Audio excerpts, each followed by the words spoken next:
ሰላም ጤና ይስጥልኝ። ይህ የአማርኛ መጽሐፍት የዩቲዩብ የትረካ ቻናል ነው።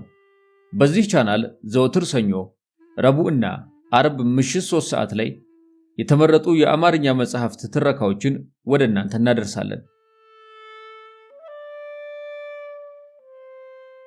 በዛሬው የትረካ ሰዓታችን ከካህሊል ጂብራን ስራዎች ሁሉ ዓለም በቀዳሚነት የሚያነሳውን እንደ አውሮፓውያን አቆጣጠር በ1923 ዓ.ም የታተመውና በአንድ ጠቢብ ገጸ ባህሪ በኩል የተሻለ ማህበረሰብ መገንባት እንዲሁም ትክክለኛውን የህይወት መንገድን ለማሳየት የሞከረበት ፍልስፍናና ጥበብን ከአንድ ወንዝ የቀዳበትን ዘ ፕሮፌት ወይም ነብዩ የተሰኘውን የዓለማችንን ዘመናዊ ሽሬ ድንቅ መጽሐፍ እነሆ ለእናንተ። ትረካውን ማድመጥ ሲጀምሩ ቪዲዮን ላይክ ማድረግዎን አይርሱ። ቻናላችንን ሰብስክራይብ ካላደረጉ ሰብስክራይብ በማድረግ የቻናላችን ቤተሰብ ይሁኑ። እስከ ትረካው ማብቂያ ድረስ አብራችሁን ቆዩ።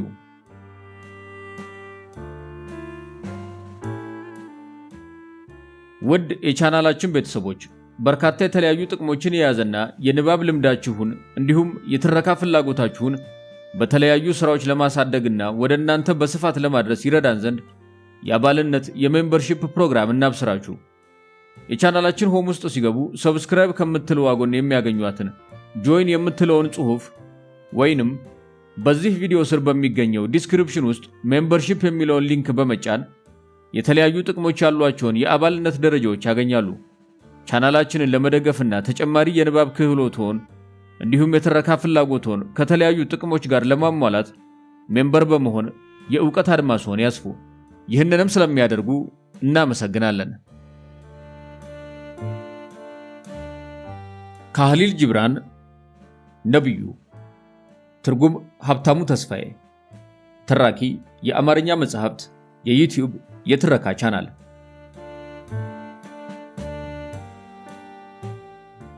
በዘመኑ ንጋት የነበረው ከሁሉ የተመረጠውና የተወደደው አልሙስጠፋ ወደ ትውልድ ደሴቱ የምትወስደውን መርከብ ተመልሳ እስክትመጣ ድረስ በኦርፋሌስ ከተማ ለ12 ዓመታት ጠበቃት። በ12ኛው ዓመት ኢየሉል በተባለው የመኸር ወቅት በሰባተኛው ቀን ከከተማ ውጪ ወዳለው ጋራ ላይ ወጥቶ ወደ ባህሩ ተመለከተ። መርከቡም ከጭጋጉ ጋር እየመጣች ነበር። ይሄኔ የልቡ በሮች ወለል ብለው ተከፈቱ። ደስታውም ከባህሩ በላይ ርቆ በረረ። አይኖቹንም ጨፍኖ ጸጥታ በሰፈነበት ነፍሱ ወደ ውስጥ ጸለየ። ይሁንና ከጋራው ላይ ሲወርድ ሐዘን አጠላበት። በልቡም እንዲህ ሲል አሰበ። እንዴት ያለ ሐዘን በሰላም እሄዳለሁ? የለም፣ መንፈሴ በሐዘን ሳይቆስል ይህን ከተማ ትቼ አልሄድም። በከተማዋ የግንብ አጥሮች ውስጥ ሆኜ ያሳለፍኳቸው የመከራ ቀናት ረዣዥም ናቸው። የብቸኝነት ሌሊቶቹም እንደዚሁ። እናስ ቅሬታ ሳይሰማው ከመከራና ብቸኝነት መለየት የሚቻለው ማን ነው? በእነዚህ መንገዶች ላይ የበተንኳቸው የመንፈስ ፍርፋሪዎች አያሌ ናቸው። ርቃናቸውን በእነዚህ ጋሪዎች መካከል የሚመላለሱ የምኞት ልጆችም እንዲሁ በርካቶች ናቸው። እናም ያለ ቀንበርና ሕመም ልለያቸው አልችልም። በዚህ ቀን አውልቄ የምጥለው ልብሴን አይደለም፣ በገዛ እጆቼ ቆዳዬን እገፋለሁ እንጂ። ከኋላ የትቼው የምሄደውም ሐሳብን አይደለም፣ በረሃብና በጥም የጣፈጠ ልብን እንጂ። ሆኖም አሁን ከዚህ በላይ ልቆይ አልችልም። ሁሉንም ነገሮች ወደ ራሱ የሚጠራውን ባህር እኔንም ጠርቶኛልና መርከቤ ላይ መሳፈር ይኖርብኛል። ሰዓታት በሌሊት ውስጥ ቢቃጠሉም መቆየት ግን እንደ በረዶ ጠጥሮ መርጋትና አንድ ቅርጽ ይዞ መወሰን ነው። በዚህ ያለውን ሁሉ ከኔ ጋር ብወስድ ምንኛ ጥሩ ነበር። ነገር ግን እንዴት አድርጌ ይህንን አደርጋለሁ? አንድ ድምፅ ክንፎች የሰጡትን ምላስና ከናፍር መሸከም አይችልም። ብቻውን ላይኛውን ህዋ ይፈልጋል እንጂ። ንስርም ወደ ፀሐይ የሚበረው ያለ ጎጆው ብቻውን ነው። ከጋራው ግርጌ በደረሰ ጊዜ አልሙስጠፋ እንደገና ፊቱን ወደ ባህሩ አዙሮ መርከቧን ወደ ወደቡ ስትቀርብ አየ። በመርከቧ አፍንጫ ላይ የገዛ ሀገሩ ሰዎች የሆኑት መርከበኞች ቆመዋል። ነፍሱም ጮኻ እነሱን ተጣራች። አላቸውም፣ የጥንታዊቷ እናቴ ልጆች፣ እናንተ የማዕበል ጋላቢዎች ሆይ፣ ለበርካታ ጊዜያት ያህል በህልሞቼ ባህር ውስጥ ቀዝፋችኋል። አሁን ደግሞ ጥልቅ በሆነ ህልሜ በእውኔ እያለሁ መጣችሁ። ለመሄድም ዝግጁ ነኝ። መርከቧም ሸራዎቿን በሙሉ ዘርግታ ንፋሱን ትጠብቃለች። በዚህ በረጋ አየር ውስጥ አንድ ትንፋሽ ብቻ ተነፍሳለሁ። አንድ ጊዜ ብቻም ወደ ኋላዬ ዞሬ በፍቅር እመለከታለሁ። ከዚያ በኋላ በመርከበኞች መሃል ያለው መርከበኛ ሆኜ በመካከላችሁ ቆማለሁ። አንቺም እንቅልፍ የያዘሽ እናት ሰፊዋ ባህር ሆይ፣ አንቺ በራስሽ ለወንዝና ለጅረት ሰላምና ነፃነት ነሽ። ወንዙም እንደ አንድ እስትንፋስሽ በዚህ በደን በተከበበ ገላጣ መሬት ውስጥ የጉርምርምታ ያህል ብቻ ነው። እናም ድንበር በሌለው ውቅያኖስ ውስጥ እንዳለ ድንበር የለሽ ጠብታ ሆኜ ወደ አንቺ እመጣለሁ። አልሙስጠፋ በእግሩ እየተጓዘ ሳለ ወንዶችና ሴቶች የእርሻ መሬቶቻቸውንና የወይን አጸዶቻቸውን ትተው ወደ ከተማው ዋና በር ሲጣደፉ በርቀት አየ። በተጨማሪም ከአንዱ ማሳ ወደ ሌላኛው እየጮሁ አንዱ ለሌላው የመርከቧን መምጣት ሲነግርና የሱንም ስም ሲጣሩ ሰማ። ለራሱም አለ፣ የመለያያ ቀን የመሰባሰቢያ ቀን ይሆናልን? ደግሞስ ዋዜማዬ በእውነቱ ንጋቴ ነበር ይባላልን? ሞፈሩን ባረሰው መሬት መሃል ለተወው ወይም የወይን መጭመቂያዎቹን መዘውር ላቆመው ሰውስ ምን እሰጠዋለሁ? ለቅሜ ሰጣችሁ ዘንድ ልቤ ያፈራው ፍሬ እንደ ከበደው ዛፍ ይሆንልኝ ይሆን? ጽዋዎቻቸውንም እሞላላቸው ዘንድ ምኞቶቼ እንደ ፏፏቴ ይንጀቀጀቁልኝ ይሆን? የኃያሉ እጅ ጣቶች የሚነካኝ በገና ወይም ትንፋሼ በውስጤ የሚያልፍ ዋሽንት ነኝን? ጸጥታን ፈላጊ ነኝና በጸጥታዎች ውስጥ በልበ ሙሉነት የማድለው ምን ዋጋ ያለው ነገር አግኝቻለሁ? ይህ የምርት መሰብሰቢያ ቀኔ ከሆነ ዘሩን በየትኛው የእርሻ መሬት ላይ ነው የዘራሁት? የዘራሁበትንም ማላስታውሰው ያ ወቅትስ የቱ ይሆን? በእርግጠኝነት ፋኖሴን ከፍ አድርጌ የማነሳበት ሰዓት ይህ ከሆነ ከውስጡ የሚነደው የኔ ነበልባል አይደለም። ይሁንና ባዶና ጨለማውን ፋኖሴን አነሳለሁ። የሌሊቱም ጠባቂም በዘይት ይሞላዋልና እሳቱን ለኩሶ ያበራዋል። እነዚህ ነገሮች በቃላት ተናገራቸው፣ ግና በልቡ ውስጥ ያለው አብዛኛውን ሳይናገር ቀረ። ምክንያቱም እሱ ራሱም ቢሆን ጥልቅ ምስጢሩን ሊናገር አይቻለውምና።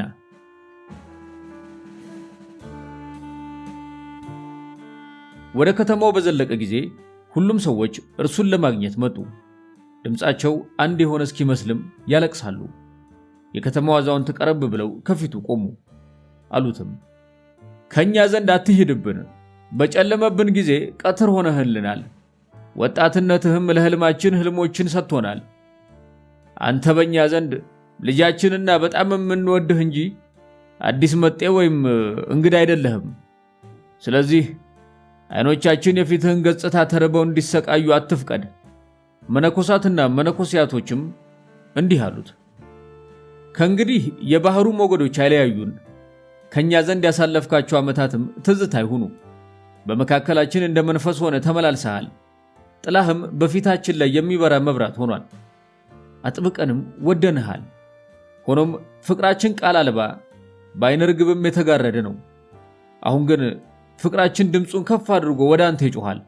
ከፊት ለፊትህም በግልጽ መቆም ይመኛል። ፍቅር እስከ መለያያው ሰዓት ድረስ የገዛ ራሱን ጥልቀት አያውቅምና። ሌሎችም መጥተው ለመኑት። እሱ ግን መልስ አልሰጣቸውም። ራሱን ብቻ አጎነበሰ እንጂ። በተለይ አጠገቡ የቆሙት ሰዎች እንባው ቁልቁል ወደ ደረቱ ሲወርዳዩ። እናም እሱና ሕዝቡ ከቤተ መቅደሱ ፊት ለፊት ወዳለው ትልቅ አደባባይ አቀኑ። ከመቅደሱ መጠለያ ውስጥ አልሜትራ የምትባል ሴት መጣች። አልሜትራ ትንቢት ተናጋሪ ነበረች። አልሙስጠፋ እጅግ አዝኖ በጥልቅ ርኅራኄ ያያት። ምክንያቱም በከተማቸው ውስጥ እንዲህ እንዳሁኑ ያለ ዝና ባልነበረው ወቅት ለመጀመሪያ ጊዜ የፈለገችውና ያመነችው እሷ ነበረች። እንዲህ ስትልም በሙገሳ ተቀበለችው።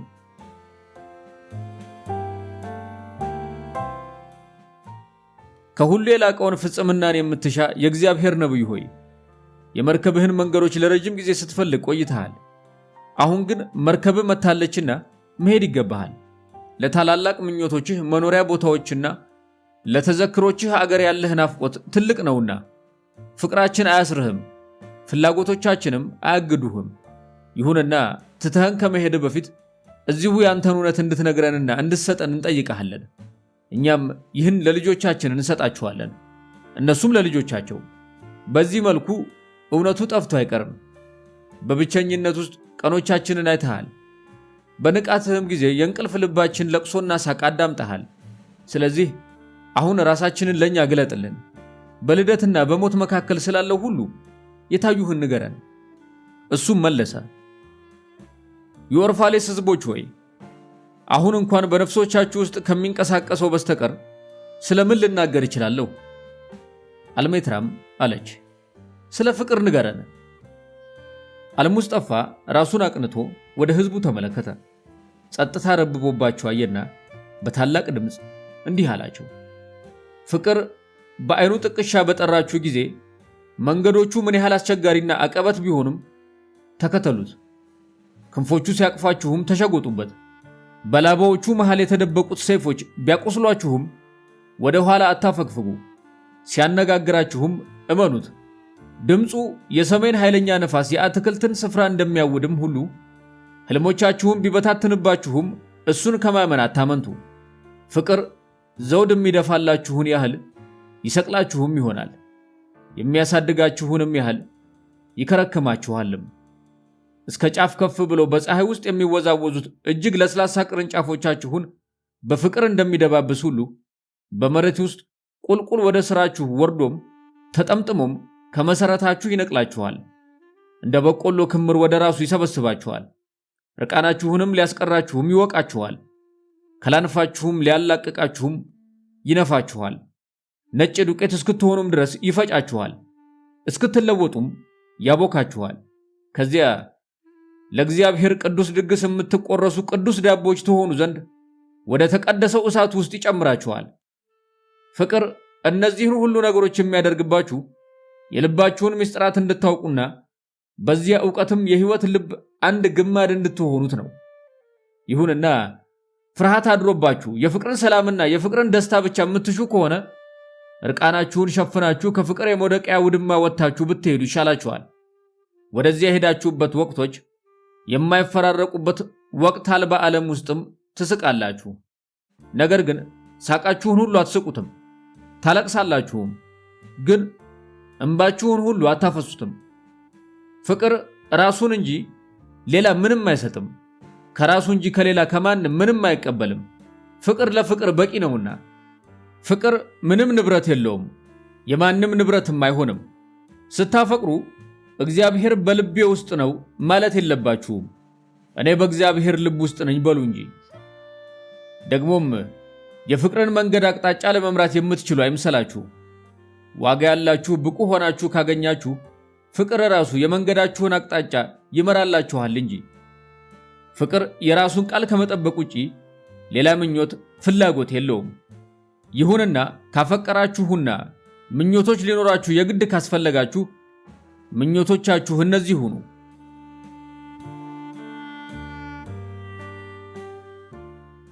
ቀልጦ በሌሊት ጣዕመ ዜማውን እንደሚሰማ ትንሽ ወራጅ ወንዝ ለመሆን ከልክ ያለፈ ርኅራኄን ስቃይም ለማወቅ በገዛ ራሳችሁ የፍቅር ግንዛቤ ለመቁሰልና በፈቃደኝነትና በደስታ ለመድማት ክንፎች ባሉት ልብ ንጋት ላይ ነቅቶ ስለሌላው የፍቅር ቀን ምስጋና ለማቅረብ በቀትር ሰዓት አረፍ ብላችሁ ስለ ፍቅር በረከት በጥልቀት ለማሰብ በምሽትም በምስጋና ወደ ቤታችሁ ለመመለስ ከዚያም በልባችሁ ውስጥ ላሉት ለምትወዷቸው ሁሉ ጸልያችሁና የምስጋና መዝሙር ዘምራችሁ ለመተኛት ፍላጎቶች ያሏችሁ ሁኑ።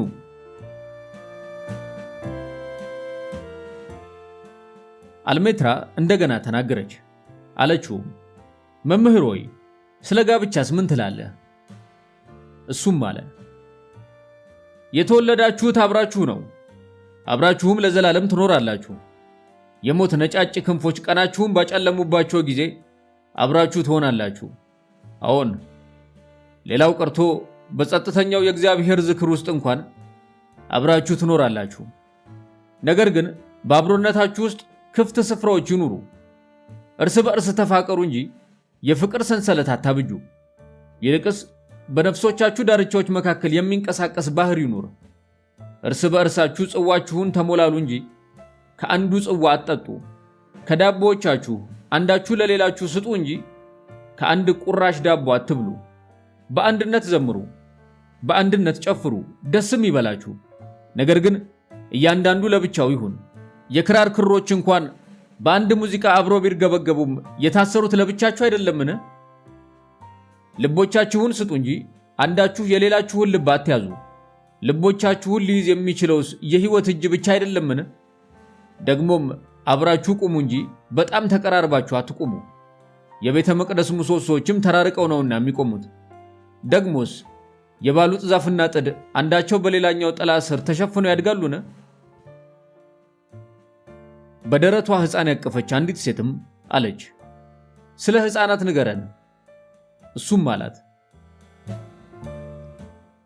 ሕፃናት ልጆቻችሁ የእናንተ ልጆች አይደሉም። ሕይወት ለራሷ ላላት ናፍቆት ሲባል የተወለዱ ወንድና ሴት ልጆች ናቸው እንጂ በእናንተ በኩል መጡ እንጂ ከእናንተ አልመጡም። ከእናንተ ጋር ቢኖሩም የእናንተ ንብረት አይደሉም። እናንተ ፍቅርን እንጂ ሐሳቦቻችሁን ልትሰጧቸው አትችሉም። የየራሳችሁ ሐሳቦች አሏችሁና እናንተ ለሥጋቸው መጠለያ ቤት ትሆኗቸው ይሆናል እንጂ ለነፍሶቻቸው ቤቶች አይደላችሁም።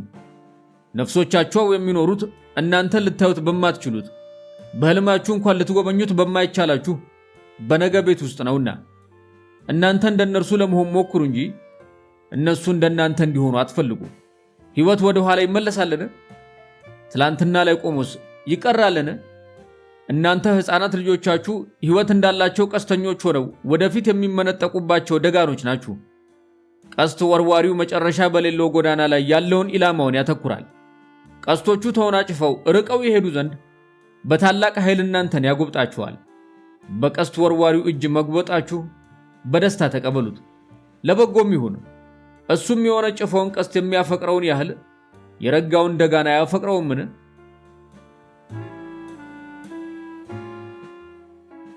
ቀጥሎ አንድ ባለጸጋ ሰው እንዲህ አለው፣ ስለ መስጠት ንገረን። እሱም መለሰ፣ የምትሰጡት ካላችሁ ጥቂቱን ብቻ ነው። ነገር ግን እውነት እውነት እላችኋለሁ ሰጣችሁ የምትባሉት ራሳችሁን ስትሰጡ ነው። ሀብቶቻችሁስ ቢሆኑ ለነገ ያስፈልጉናል ብላችሁ ከመፍራት የተነሳ ተንከባክባችሁ የምታስቀምጧቸው ነገሮች እንጂ ሌላ ምንድን ናቸው? ደግሞስ ነገስ ብትሆን አንድን ወደ ቅዱስ ከተማ የሚሄደውን መናኛ ሲከተል ዱካ በሌለው አሸዋማ በረሃ ውስጥ አጥንቶቹን ለሚቀብር ከልክ ያለፈ ጥንቁቅ ለሆነ ውሻ ነገ ምን ታመጣለታለች? ያስፈልገኛል ብሎ መስጋትስ ቢሆን ያው ፍላጎት እንጂ ሌላ ምንድን ነው? የውሃ ጉድጓዶቻችሁ ሙሉ ሆኖ እያለ ስለ ጥም መስጋት የማይቆርጥ ጥማት አይደለምን? ካላቸው ከብዙ በጥቂቱ የሚሰጡ አሉ። የሚሰጡትም ሰጡ ተብለው ለመታወቅ ሲሉ ነውና ይህ ድብቅ ፍላጎታቸው ስጦታዎቻቸውን ያልተሟሉ ያደርግባቸዋል። ጥቂት ብቻ ያላቸውና ከዚያውም ሁሉንም የሚሰጡም አሉ። እነዚህ በሕይወትና በሕይወት ልግስና የሚያምኑ ናቸው። የገንዘብ ሳጥናቸውም በፍጹም ባዶ አይሆንም። በደስታ የሚሰጡም አሉ። ይህ ደስታም ሽልማታቸው ነው። ሲሰጡ የሚያማቸው ስስታሞችም አሉ። ለእነዚህኞቹ ይህ ሕመም ጥምቀታቸው ነው። ሲሰጡ ስስት የማያውቁ የማያማቸው ደስታን የማይፈልጉ ለደግነታቸው ትኩረት የማይሰጡም አሉ። እዚያ ማዶ ባለው ሸንተረር ላይ ያሉት አረንጓዴ እጽዋት ማራኪ መዓዛቸውን ያለ ስስት ወደ ህዋው እንደሚተነፍሱ ሁሉ እነዚህኞቹም የሚሰጡት በሰፊው ነው። እግዚአብሔርም እንደዚህ ባሉት ሰጪዎች እጅ በኩል ይናገራል። ከዓይኖቻቸው ጀርባም ሆኖ በፈገግታ ወደ ምድር ያያል። በተጠየቃችሁ ጊዜ መስጠት መልካም ነው፣ ግን ሳትጠየቁ መስጠት እንዳለባችሁ ተገንዝባችሁ መስጠት የተሻለ ነው። ደፍሮ የማይለምን ተቀባይን መፈለግም እጁን ዘርግቶ ለሚጠባበቅ ከመስጠት የበለጠ ደስታ አለው። ደግሞስ የምትነፍጉት ነገር አላችሁን? ያላችሁ ነገር በሙሉ አንድ ቀን መሰጠቱ ይቀራልን? ስለዚህ የመሰጠቱ ወቅት የእናንተ እንጂ የወራሾቻችሁ እንዳይሆን አሁኑኑ ስጡ። ብዙውን ጊዜ እሰጣለሁ፣ ነገር ግን የምሰጠው መስጠት ለሚገባኝ ብቻ ነው ትላላችሁ። በአትክልት ስፍራዎቻችሁ ውስጥ ያሉት ተክሎችም ሆኑ በግጦሽ መሬቶቻችሁ ያሰማራችኋቸው መንጋዎች ግን እንዲህ አይሉም። መንፈግ ያጠፋችኋልና ይኖሩ ዘንድ ይሰጧችኋል። በእርግጥ በምድር ላይ የኖረባቸውን ቀናትና ሌሊቶች ያሳለፈባቸው ዘንድ ዕድሜ የተቸረው ሰው የተቀረውን ሁሉን ነገር ከናንተ ይቀበል ዘንድ ይገባል። ከሕይወት ውቅያኖስ ለመጠጣት የተገባውም ሰው ከናንተ ትንሽ ጅረት ጽዋውን ይሞላ ዘንድ ይገባዋል። ደግሞስ በመቀበል ውስጥ ካለ ድፍረትና በራስ መተማመን ከዚያም አልፎ ልግስና የላቀ ምን ነገር ይኖራል? ሰዎች ጠቀሜታቸውን አራቅተውና ክብራቸውን አጋልጠው ያሳዩዋችሁ ዘንድ ኩራታቸውን የሚያጋልጡላችሁ እናንተ ማናችሁና ነው? በመጀመሪያ ደረጃ እናንተ ራሳችሁ ለመስጠት የተገባችሁን የመስጠት መሳሪያ መሆን እንደሚገባችሁ ወቁ። እውነታውስ እናንተ ራሳችሁን እንደ ሰጪ የምትቆጥሩት ሕይወት ለሕይወት መስጠቱን የምትመሰክሩ ምስክሮች መሆናችሁም አይደለም? እናንተ ተቀባዮችም ብትሆኑ ሁላችሁም ተቀባዮች ናችሁና የማመስገን ጫና አይሰማችሁ። አሊያ በራሳችሁም ላይ ሆነ በሚሰጣችሁ ላይ ቀንበር ትጭናላችሁ። ይልቅስ የሰጫችሁን ስጦታዎች ክንፍ እንደሆኑ ሁሉ ከሰጫችሁ ጋር አብራችሁ ከፍ በሉ። ስለዳችሁ አብዝታችሁ መጨነቅስ እናቱ ልበ ሰፊዋ ምድር አባቱ ደግሞ እግዚአብሔር የሆኑለትን ሰጫችሁን ልግስና መጠራጠር አይደለምን? ምግብ ቤት ያለው አንድ ሽማግሌም አለው፣ ስለ መብላትና ስለ መጠጣት ንገረን። እርሱም አለ፣ በመሬት መዓዛ ለመኖር ይቻላችኋልን? በአየር ላይ ያለ ተክልስ በፀሐይ ብርሃን ሕይወቱ ይቆያልን? ይልቅስ ለመብላት መግደል ይኖርባችኋል። ጥማታችሁንም ታረኩ ዘንድ አዲስ ከተወለደው ላይ የእናቱን ወተት ትዘርፋላችሁ። እንግዲያውስ ይህ የአምልኮት ተግባር ይሁን። ገበታችሁም በሰው ልጅ ዘንድ የበለጠ ንጹሕና ጻድቅ ለሆነው ፍላጎት ተብሎ የጫካውና የሜዳው ንጽሕና ቅዱስ መሥዋዕት የሚሰዋበት መሠዊያ ተደርጎ ይወሰድ። አንድ እንስሳ በምታርዱበት ጊዜ በልባችሁ እንዲህ በሉት፣ አንተን ያረደ ኃይል እኔንም ያርደኛል፣ እኔም ብሆን እበላለሁ። አንተን በእኔ እጅ ስር ያዋለህም ሕግ እኔንም የበለጠ ኃያል በሆነ እጁ ስር ያውለኛል። የኔና ያንተ ደም የሰማዩን ዛፍ የሚመገብ ፈሳሽ ምግብ እንጂ ሌላ ምንም አይደለም። በጥርሶቻችሁ አንድን ፍሬ ስታደቁም በልባችሁ እንዲህ በሉት፣ እናንተ ዘሮች ሆይ በሰውነቴ ውስጥ ትኖራላችሁ። የነገም ብጦቻችሁ በልቤ ውስጥ ይፈካሉ፣ መዓዛዎቻችሁ እስትንፋሴ ይሆናሉ። እናም አብረን በመሆን በሁሉም ወቅቶች እንደሰታለን። በበልግም ለወይን መጭመቂያችሁ ከወይን ተክሎች ላይ የወይን ዛላዎች ስትሰበስቡ በልባችሁ እንዲህ በሉ፣ እኔ ራሴም የወይን ተክል ነኝ፣ ፍሬዎቼም ለወይን መጭመቂያ ይሰበሰባሉ። ልክ እንደ አዲስ ወይንም በዘላለማዊ ዕቃዎች ውስጥ እቀመጣለሁ። በክረምት ወይኑን ስትቀዱም ለእያንዳንዱ ዋንጫ በልባችሁ ዘምሩ። በመዝሙራችሁ ውስጥም ለመኸሩ ወቅት እንዲሁም ለወይን ተክሉና ለወይን መጭመቂያው መታሰቢያ ይኑር። አንድ ገበሬም አለው፣ ስለ ሥራ ንገረን። እሱም እንዲህ ብሎ መለሰ፣ የምትሰሩት በምድርና ከምድር ነፍስ መንፈስ ጋር አብራችሁ ለመራመድ አይደለምን? ሥራ መፍታትስ በወቅቶቹ ዘንድ እንግዳ መሆን እንዲሁም በግርማ ሞገስ ከሚካሄደውና በኩራት እየታዘዘ ወሰን ወደሌለው ዓለም ከሚነጉደው የሕይወት ሰልፍ መውጣት አይደለምን? ስትሰሩ የሰዓታት ሹክሹክታ በልብ ውስጥ ወደ ዜባነት የሚቀየርበት ዋሽንት ናችሁ። የተቀረው ሁሉ በአንድ ላይ በህብረት እየዘመረ እያለ ጸጥተኛ መቃ ለመሆን የሚፈልግ ከናንተ ማን ነው? ብዙ ጊዜ ሥራ እርግማን እንደሆነና ልፋትም መጥፎ ዕድል መሆኑን ሲነግሯችሁ ቆይቷል። እኔ ግን ስትሰሩ ገና ሲወለድ የተመደበላችሁን የመሬትን እጅግ ሩቅ ህልም አንድ አካል እንደምትፈጽሙ ነግራችኋለሁ። ራሳችሁም በብርቱ ሥራ በመጥመዳችሁም እውነት እውነት እላችኋለሁ ሕይወትን እያፈቀራችሁ ነው። እየለፋችሁ ሕይወትን ማፍቀርም ከመጨረሻው የሕይወት ምስጢር ጋር በፍቅር መተሳሰር ነው። ይሁንና ከስቃያችሁ በመነሳት መወለድን፣ መከራንና ለሥጋ ፍላጎት ራስን መቻልን በግንባራችሁ ላይ የተጻፈ እርግማን ብላችሁ ብትጠሩት፣ እንግዲያውስ የምሰጣችሁ መልስ የላባችሁ ወዝ የተጻፈባችሁን እርግማን ያጥቡላችኋል የሚል እንጂ ሌላ ምንም አይሆንም። ሕይወት ጨለማ መሆኑን ተነግሯችኋልና እናንተም ደካሞች የተናገሩትን በድካም በዛሉ ከናፍሮቻችሁ ታስተጋባላችሁ። እኔም እላችኋለሁ ተነሳሽነት ከሌለ በስተቀር ሕይወት በእርግጥም ጨለማ ነው። ዕውቀት ከሌለ በስተቀር ተነሳሽነት ሁሉ እውር ነው። ሥራ ከሌለ በስተቀርም ዕውቀት ሁሉ ከንቱ ነው። ፍቅር ከሌለም ሥራ ሁሉ ባዶ ነው እላችኋለሁ። እናም ራሳችሁን ከራሳችሁ ከሌሎችና ከእግዚአብሔር ጋር የምታቆራኙት በፍቅር ስትሰሩ ነው። ታዲያ በፍቅር መስራት ምንድን ነው? በፍቅር መስራት ልብሱን የሚለብሱት እነዚያ ከልብ የምትወዷቸው ሰዎች እንደሆኑ ሁሉ ከልባችሁ በተመዘዙ ክሮች ልብሱን መስራት ማለት ነው። በገነባችሁት ቤት ውስጥ የሚኖሩት እነዚያ ከልብ የምትወዷቸው እንደሆኑ ሁሉ ቤቱን በፍቅር ስሜት መገንባት ማለት ነው። ፍሬዎቹን የሚበሉት እነዚያ ከልብ የምትወዷቸው እንደሆኑ ሁሉ ዘሩን በጥንቃቄ መዝራትና አዝመራውንም በደስታ ማጨድ ማለት ነው። የምታደርጓቸውን ነገሮች ሁሉ በገዛ ነፍሳችሁ ትንፋሽ እፍ ብላችሁ ነፍስ እንዲዘሩ ማድረግ ማለት ነው።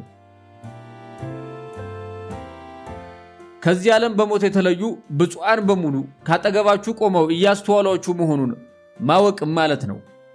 ዘወትር በእንቅልፍ ልባችሁ እንደምትናገሩ ሁሉ በእብነ በረድ ቅርጽ እየሰራ የራሱን መልክ ድንጋይ ውስጥ የሚያገኝ ሰው አፈር ከሚገፋ አራሽ የበለጠ የተከበረ ነው። ቀስተ ደመናን በእጁ ይዞ ሰው በሚወደው መልኩ በጨርቅ ላይ የሚያነጥፈውም እሱ ለእግሮቻችን ሰንደል ጫማዎችን ከሚሰራ ሰው የበለጠ ነው ስትሉ ብዙ ጊዜ ሰምቻችኋለሁ። እኔ ግን በእንቅልፍ ልቤ ሳይሆን ከየትኛውም ጊዜ በላይ ንቁ በሆንኩበት የቀትር ንቃት እላችኋለሁ። ንፋስ ከሁሉም እጽዋት አነስተኛ ከሆኑት የሳር ቅጠሎች በበለጠ ደስ በሚል ሁኔታ ግዙፍ ዝግባዎች አያናግርም። ታላቅ የሚባለው ሰውም የንፋሱን ድምፅ በገዛ ራሱ ፍቅር የበለጠ ጣፋጭ ወደሆነ ዜማ የሚቀይረው ብቻ ነው። ምክንያቱም ሥራ ጎላ ብሎ እንዲታይ የተደረገ ፍቅር ነው። በጥላቻ ብቻ እንጂ በፍቅር መስራት ካልቻላችሁ ሥራችሁን ትታችሁ ከቤተ መቅደስ ደጅ በመቀመጥ በደስታ ከሚሰሩት ምጽዋት መቀበል ይሻላችኋል። በግድ የለሽነት ዳቦ ብትጋግሩ የጋገራችሁት ዳቦ ግማሽ ያህሉን የሰውን ረሃብ እንኳን የማያስታግስ መራራ ዳቦ አይሆንምን? ወይን ስትጠምቁ ቅር ካላችሁስ ቅሬታችሁ በወይን ጠጅ ውስጥ መርዝ አይፈጥርምን? ደግሞስ ምን እንደ መላእክት ብትዘምሩ ዝማሬውን ካልወደዳችሁት የሰውን ጆሮዎች እንዳይሰሙ አትደፍኗቸውምን? አንዲት ሴትም አለች፣ ስለ ሐዘንና ደስታ ንገረን። እሱም መለሰ፣ ደስታችሁ በግልጽ የሚታይ ሐዘናችሁ ነው። ሳቃችሁ የሚመነጭበት የዓይናችሁ ጉድጓድም አብዛኛውን ጊዜ በራሳችሁ እንባ የተሞላ ነው። ከዚህስ ሌላ እንዴት ሊሆን ይችላል? ሐዘን የበለጠ ጠልቆ በውስጣችሁ በተቀረጸ ቁጥር የበለጠ ደስታ ማግኘት ትችላላችሁ። ወይናችሁን የያዘ ጽዋስ ቢሆን በሸክላ ሰሪው እቶን ውስጥ ተለብልቦ የወጣ ራሱ አይደለምን? መንፈሳችሁን የሚያረጋጋው ክራርስ በቢላዎች ተፈልፍሎ የተሰራው እንጨት ራሱ አይደለምን?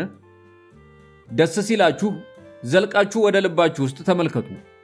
የዚያኔ ደስታን እየሰጣችሁ ያለው ያ ሐዘን ሰጥቷችሁ የነበረ ነገር ብቻ እንደሆነ ትደርሱበታላችሁ። ሐዘን ባጠላባችሁ ጊዜም እንደገና ወደ ልባችሁ ውስጥ ጠልቃችሁ ተመልከቱ። አሁንም በእውነቱ የምታለቅሱት በዚያ ደስ ሲያሰኛችሁ በነበረ ነገር መሆኑን ትገነዘባላችሁ። አንዳንዶቻችሁ ሐዘን ከደስታ ያይላል ትላላችሁ። ሌሎቻችሁ ደግሞ የለም የሚያይለው ደስታ ነው ትላላችሁ። እኔ ግን የማይነጣጠሉ መሆናቸውን እነግራችኋለሁ። የሚመጡትም አብረው ነው። አንዱ ለብቻው ገበታችሁ ላይ ሲቀመጥ፣ ሌላኛው ባልጋችሁ ላይ መተኛቱን አስታውሱ። እውነት እውነት እላችኋለሁ ልክ እንደ ሚዛን በሐዘናችሁና በደስታችሁ መካከል ተንጠልጠላችኋል። ሳታጋድሉ ሚዛናችሁን ጠብቃችሁ የምትቆዩት ባዶ በሆናችሁ ጊዜ ብቻ ነው። ባለሀብቱ ወርቅና ብሩን ሊመዝንባችሁ ባነሳችሁ ጊዜ ግን ሐዘናችሁ ወይም ደስታችሁ ከፍ አሊያም ዝቅ ሊል የግድ ይሆናል። ከዚህ በኋላ አንድ ግንበኛ ወደፊት መጣ። አለውም ስለ ቤቶች ንገረን። እሱም አለው በከተማው ግንብ አጥሮች ውስጥ ቤት ከመገንባታችሁ በፊት በአእምሮአችሁ ዋሻ ውስጥ ያለውን ጎጆ ስሩ። ምድሪቷ ስትጨላልም ወደ ቤታችሁ የመመለስ ናፍቆት እንዳላችሁ ሁሉ በውስጣችሁ ያለው ዘወትር ሩቅና ብቸኛ የሆነው ዘዋሪም እንዲሁ ነው። ይበልጥ ቤታችሁ ይህ ታላቁ አካላችሁ ነው። በፀሐይ ውስጥ የሚያድገው በሌሊቱ ርጭታም የሚተኛው ይህ ታላቅ የሆነ አካላችሁ ነው። ደግሞም ህልም አልባ አይደለም። ቤታችሁ ህልም አያይምን? በህልሙስ ከተማውን ለቆ ወደ ዋሻው ወይም ወደ ጋራው ጫፍ አይሄድምን? ቤቶቻችሁን በአንድ ላይ ሰብስቤ በመያዝ እንደ ገበሬ በጫካና በሳር ምድር ውስጥ ልዘራችሁ ብችል በወደድኩ። ሸንተረሮቹን አረንጓዴ ለምለም መስኮቹ እርስ በርሳችሁ የምትፈላለጉባቸውና በልብሶቻችሁ የመሬት ውብ ጠረን ይዛችሁ የምትመጡባቸው መንገዶቻችሁ ቢሆኑ እወድ ነበር። ይሁንና እነዚህ ነገሮች ገና እውን አልሆኑም። የቀደሙት አባቶቻችሁ በጣም ስጋት ስላደረባቸው እርስ በርሳቸው አቀራርበው ነው የሰበሰቧቸው። ያም ፍርሃታቸው ለጥቂት ጊዜ እንደዚያ ሆኖ ይቆያል። እንዲያውም የከተማችሁ የግንብ አጥሮች ገና ልቦናዎቻችሁን ከእርሻ መስኮቻችሁ ይነጥሏቸዋል። የኦርፋለስ ሕዝብ ሆይ በእነዚህ ቤቶቻችሁ ውስጥ ምን እንዳላችሁ እስኪ ንገሩኝ። በራችሁን ከርችማችሁ እንዳይወስዱባችሁ የምትጠብቁትስ ምንድን ነው? ኃይላችሁን በግልጽ የሚያሳየውና ያ ጸጥተኛውን አነቃቂ ሰላምን ሳላችሁን? የአእምሯችሁን ቁንዲዎች ደግፈው የያዙት አንጸባራቂ ቅስቶች የሆኑትን መታሰቢያዎች ሳላችሁን? ልባችሁን ከእንጨትና ከድንጋይ ከተሰሩ ነገሮች ወደ ቅዱስ ተራራ የሚመራ ውበት ሳላችሁን? ንገሩኝ እስቲ እነዚህ ሁሉ በቤታችሁ ውስጥ አሏችሁን? ነው ወይስ ምኞት ብቻ ነው ያላችሁ? በቤታችሁ ውስጥ እንግዳ ሆኖ በመዝለቅ ከዚያ አስተናጋጅ ቆይቶም አለቃ የሚሆነው ያ ሸንጋይና ምስጢር የሆነው ምኞትና የምቾት ጉጉት ብቻ ነው ያላችሁ? እህሳ ይሄ ምኞት የኋላ ኋላ ባሪያችሁ ሆኖ በመንጠቆና በመቅሰፍት ታላላቅ ምኞታችሁን ጸጥ ለጥ ብለው የሚገዙ አሻንጉሊቶች አያደርጋቸውምን? አዎን ምኞት እጆቹ እንደ ሐር ቢለሰልሱም ልቡ ግን ከብረት የተሰራ ነው። እሹሩሩ እያለ የሚያስተኛችሁም ካልጋችሁ አጠገብ ቆሞ በስጋችሁ ክብር ላይ ሊያፌዝባችሁ ሲል ብቻ ነው። ብርቱ በሆኑት ሕዋሶቻችሁ ላይ ያላገጠም እንደ ተሰባሪ ዕቃ በብናኝ ሾዎች ውስጥ ያኖራችኋል። እውነት እውነት እላችኋለሁ የምቾት ጉጉት ጥማት የነፍስን ጥልቅ ስሜት ይገድላል፣ በኋላ በቀብር ሥርዓት እየገለፈጠ ይንጎማለላል። ነገር ግን እናንተ የሕዋ ልጆች፣ እናንተ በእረፍት ውስጥ የማታርፉ ቁንጥንጦች ሆይ በወጥመድም አትያዙም አትገሩምም። ቤታችሁም በመርከብ ምሰሶ እንጂ መልህቅ አይሆንም፣ ዓይንን ከአደጋ የሚጠብቅ የዓይን ቆብ እንጂ ቁስላችሁን የሚሸፍን አብረቅራቂ ሰፈፍ አይደለም። በበሮቹ በኩል ትገቡ ዘንድ ክንፎቻችሁን አታጥፉም፣ ጭንቅላቶቻችሁ ኮርኒሱን እንዳይገጭ ብላችሁም አታጎነብሱም። ግድግዳዎቹ ተሰንጥቀው እንዳይወድቁ በማለትም መተንፈስንም አትፈሩም። ሙታን በሕይወት ላሉት በቆፈሯቸው መካነ መቃብሮች ውስጥ አትኖሩም። ደግሞም ቤታችሁ የቱን ያህል ግዙፍ የቱን ያህል ማራኪ ግርማ ያለው ቢሆንም ምስጢራችሁን አይደብቅም፣ ናፍቆታችሁንም አያስጠልልም። በውስጣችሁ ያለው ድንበር የለሹ ነገር ሁሉስ ተጠብቆ የሚኖረው በሩ የጠዋት ጭጋግ መስኮቱ ደግሞ የሌሊት ዝማሬዎችና ጸጥታዎች በሆኑት የሰማዩ ትልቅ ማደሪያ ውስጥ አይደለምን? ሸማኔውም አለው ስለ ልብሶች ንገረን። እሱም መለሰ ልብሶቻችሁ ከውበታችሁ የሚበዛውን ቢሸፍኑም ውብ ያልሆነውን ነገራችሁን አይሸሽጉም። በልብሶቻችሁ ውስጥ የግል ነገራችሁን የመሰወር ነፃነታችሁን ለማግኘት ብትሹም በውስጣችሁ ግን ልጓምና ሰንሰለት ታገኙባችኋላችሁ። ገላችሁ ፀሐይና ነፋስ ሊያገኝ የሚችለው ገላችሁን የበለጠ አጋልጣችሁ ጥቂት ልብሶች ብቻ ብትለብሱ አይደለምን? የሕይወትስ እስትንፋስ በፀሐይ ብርሃን ውስጥ አይደለምን? የሕይወት እጅስ ቢሆን በነፋስ ውስጥ አይደለምን? እያንዳንዳችሁ የለበስናቸውን ልብሶች ያበጀልን የሰሜኑ ነፋስ ነው ትላላችሁ። እኔም አዎን ልብሶቻችሁን ያበጀላችሁ የሰሜኑ ነፋስ ነው እላችኋለሁ። ይሁንና የሽመና ዕቃው ሐፍረት ነው፣ ድርና ማጉም የጅማቶች መላላት ነበር። ሥራውንም ሲያጠናቅቅ ከጫካው ውስጥ ሆኖ ይስቃል። ትሕትና ክፋት ከተሞላባቸው ዓይኖች የሚከልል ጋሻ መሆኑንም አትርሱ። ታዲያ ንጹሕ ያልሆኑ ዓይኖች በሌሉበት ትሕትና የአእምሮ ጉድፍና የእግር ብረት እንጂ ሌላ ምንድን ነው? ደግሞም መሬት በባዶ እግራችሁ መረገጥ ደስ እንደሚያሰኛት ንፋስም በፀጉሯችሁ ሊጫወትበት እንደሚናፍቅ ትረሳላችሁን? አንድ ነጋዴም አለው ስለ መግዛትና መሸጥ ንገረን። እሱም መለሰለት አለው መሬት ለእናንተ ፍሬዋን ትሰጣለች። እጆቻችሁን እንዴት መሙላት እንደምትችሉበት ካወቃችሁ ምንም የሚጎርልባችሁ ነገር የለም። የተትረፈረፈ ነገርን አግኝታችሁ የምትጠግቡት የመሬትን ስጦታዎች በመለዋወጥ አይደለምን? ልውውጡ በፍቅር በየዋህነትና በፍትህ ካልሆነ ግን አንዳንዶችን ወደ ስስት ሌሎችን ደግሞ ወደ ረሃብ ከመምራት በስተቀር ምንም አይፈይድም። እናንተ በባህር በማሳና በወይን አጸዶች ውስጥ ስትለፉ የምትውሉ ሆይ በገበያ ቦታ ሸማኔዎችን፣ ሸክላ ሰሪዎችንና ቅመማ ቅመም ሰብሳቢዎችን ስታገኙ የምድር ጌታን መንፈስ እናንተ ዘንድ መጥቶ ሚዛናችሁን እንዲቀድስላችሁና በተመዘኑት ዋጋዎች ላይ እንድትስማሙ እንዲያደርጋችሁ ለምኑት። ባፈጮሌነታቸው ልፋታችሁን የሚገዙትን ባለጠፍ እጆች ግን በንግድ ልውውጣችሁ ውስጥ እንዲሳተፉ አትፍቀዱላቸው። ለእንዲህ አይነቶቹ ሰዎች እንዲህ ልትሏቸው ይገባችኋል። ኑ አብረን ወደ ማሳ እንሂድ፣ ወይም ከወንድሞቻችን ጋር ወደ ባህሩ ሂዱና መረባችሁን ጣሉ። ምክንያቱም መሬትና ባህር ለኛ ለጋስ የሆኑትን ያህል ለእናንተም ለጋስ ሊሆኑ ይችላሉና። ዘማሪዎች፣ ዘፋኞችና ዋሽንት ነፊዎች ከስጦታዎቻቸው ጋር ወደዚያ ከመጡ ስጦታዎቻቸውን ግዟቸው። እነሱስ ቢሆኑ ፍራፍሬና ዕጣን ለቃሚዎች አይደሉምን? የሚያመጡትስ ነገር ምንም እንኳን ከህልሞች ቢሰራም የነፍሳችሁ መጎናጸፊያና ምግብ አይደለምን? ደግሞም የገበያውን ቦታ ለቃችሁ ከመሄዳችሁ በፊት ማንም ሰው ባዶ እጁን ወደ መጣበት አለመመለሱን አረጋግጡ። የምድር ጌታ መንፈስስ ምን ኢምንት ብትሆን እያንዳንዷ ፍላጎታችሁ ሳትሟላ በሰላም ንፋስ ውስጥ የሚተኛ ይመስላችኋልን? ይህንን ጊዜ ከከተማው ዳኞች አንዱ ወደፊት መጥቶ ቆመ። አለውም፣ ስለ ወንጀልና ቅጣት ንገረን። እሱም እንዲህ ሲል መለሰለት፣ በሌሎችም ሆነ በራሳችሁ ላይ ክፉ ሥራ የምትሰሩ መንፈሳችሁ በህዋ ውስጥ ሲዋልል ብቻችሁን ስትሆኑና ጠባቂ ሳይኖራችሁ ሲቀር ነው። ለዚያ ለተሰራው ኃጢአትም በቅዱሳን ደጅ ቆማችሁ ማንም ሳያስተውላችሁ በሩን ማንኳኳትና ለጥቂት ጊዜ መጠበቅ ይገባችኋል። ምክንያቱም ህሊናችሁ እንደ ውቅያኖስ ሰፊ ነውና ሳይረክስም ለዘላለም ይቆያል። ህሊና እንደ ሰማዩ ሁሉ ባለ ክንፎችን ብቻ ከፍ አድርጎ ያነሳል። ህሊናችሁ እንደ ፀሐይም ጭምር ነው። የፍልፈልን መንገዶች አያውቅም፣ የእፋኝት ጎሬዎችንም አይፈልግም። ይሁንና ህሊናችሁ በውስጣችሁ ብቻውን አይኖርም። በውስጣችሁ ያለው አብዛኛው ክፍል ሰው ቢሆንም የሚበዛው አሁንም ገና ሰው አልሆነም። ነገር ግን ውስጣችሁ የሚነቃበትን ጊዜ ፍለጋ በእንቅልፍ ልቡ በጭጋግ ውስጥ የሚዘዋወር ቅርጸ ቢስ ድንክ ነው።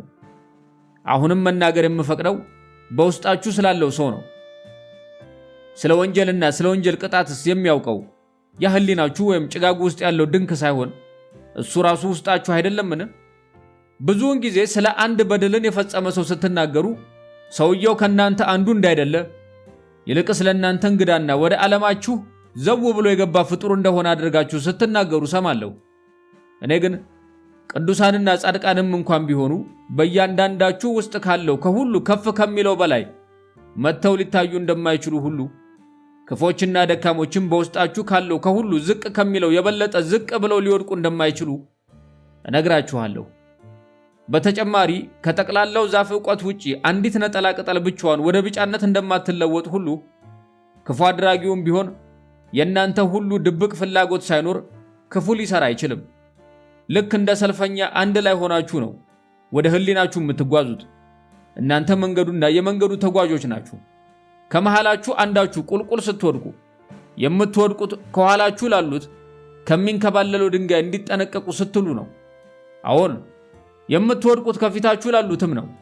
ከፊታችሁ ያሉት ፈጣንና ተጠንቅቀው የሚራመዱ ቢሆኑም የሚንከባለለው ድንጋይ ከመንገዱ ላይ ሊያስወግዱት አልተቻላቸውምና ለነሱም ስትሉ ትወድቃላችሁ። ምንም እንኳን ቃሉ ለልቦቻችሁ ቢከብድም ይህን እነግራችኋለሁ፣ ተገዳዩ ለገዛ ራሱ መገደል ከኃላፊነት አያመልጥም። ተዘራፊውም በመዘረፉ ከተወቃሽነት አይድንም። ጻድቅ የሆነው ሰውም ከክፉ ተግባራት የነጻ አይሆንም። ከደሙ ንጹሕ የሆነውም ወንጀለኛው ካደረጋቸው አድራጎቶች የጸዳ አይደለም። አዎን ብዙውን ጊዜ ጥፋተኛው የተበዳዩ ተጠቂ ነው። እንደዚያም ሆኖ በአብዛኛው ጥፋተኛ ተብሎ የተፈረደበት ላልተፈረደባቸውና ተወቃሽ ያልሆኑትን ሰዎች ቀንበር ተሸካሚ ነው። እናም ንጹሑን ከኃጢአተኛው ደጉንም ከክፉ መለየት አይቻላችሁም።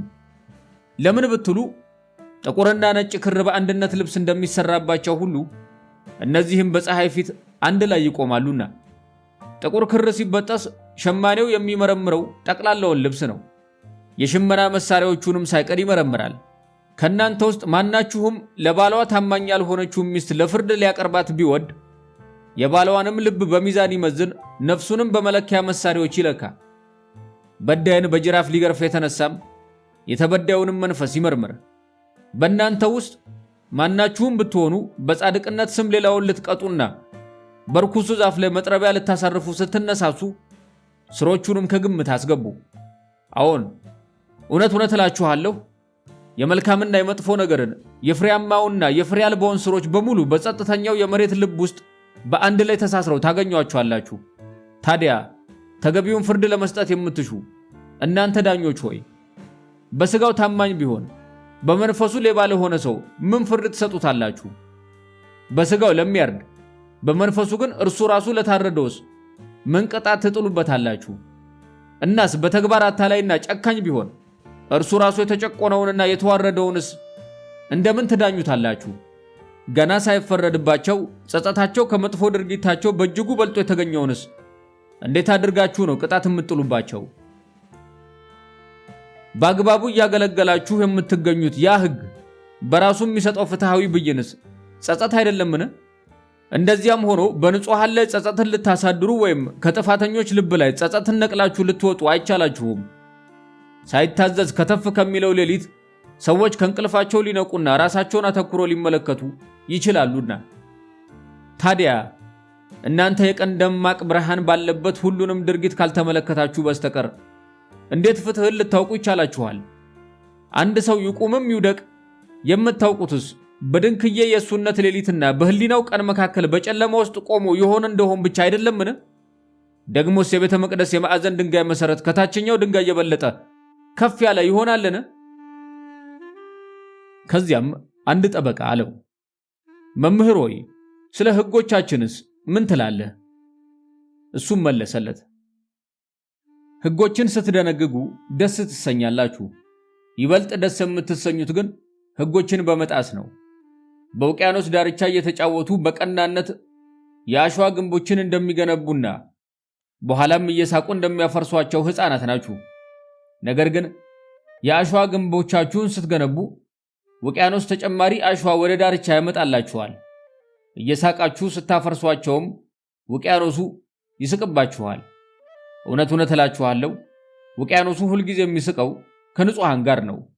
ይሁንና ለነዚያ ሕይወት ውቅያኖስ ላልሆነችላቸው ሰው ሰራሽ ሕጎቿም የአሸዋ ግንብ ላልሆኑላቸውስ ሕይወትን አለት ሕግን ደግሞ አለቱን እንደገዛ ምስላቸው እንደሚቀርጹበት መሮ የሚቆጥሩትስ ጨፋሪዎችን የሚጠሉት ሽባዎችስ ቀንበሩን የሚያፈቅረውና የጫካን አጋዘንን ሚዳቆ እንደ ልቅና አውደልዳይ የሚቆጥረው በሬስ እርቃኑን መከለል ያልቻለውና ሌሎችን እርቃናቸውን የቀሩ ሀፍረተ ቢስ ብሎ የሚጠራው ሽማግሌ እባብስ ወደ ሰርጉ ድግስ ማልዶ ከደረሰ በኋላ ከልክ በላይ በልቶ ሲደክመውና ወደ ቤቱ ሲሄድ ድግሶች ሕገወጥ ተግባራት፣ ደጋሾች ደግሞ ሕግን የጣሱ ሰዎች መሆናቸውን የሚለፍፈውስ እነዚህን ፀሐይ ላይ ቢቆሙም ጀርባቸውን ለፀሐይ ሰጥተው እንደቆሙ ከመናገር ሌላ ምን እላቸዋለሁ?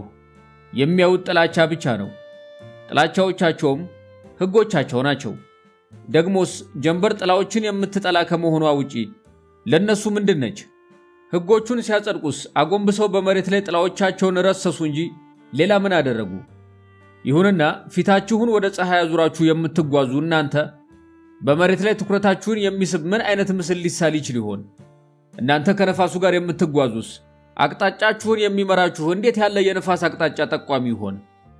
የማንም ሰው የወህኒ ቤት በር አይሁን እንጂ ሰው የሌለበት የእስር ቤት ያህል የሆነባችሁ የራሳችሁን ቤት በር ብትሰብሩ የማን ሰብአዊ ፍጡር ሕግ ይጠይቃችኋል?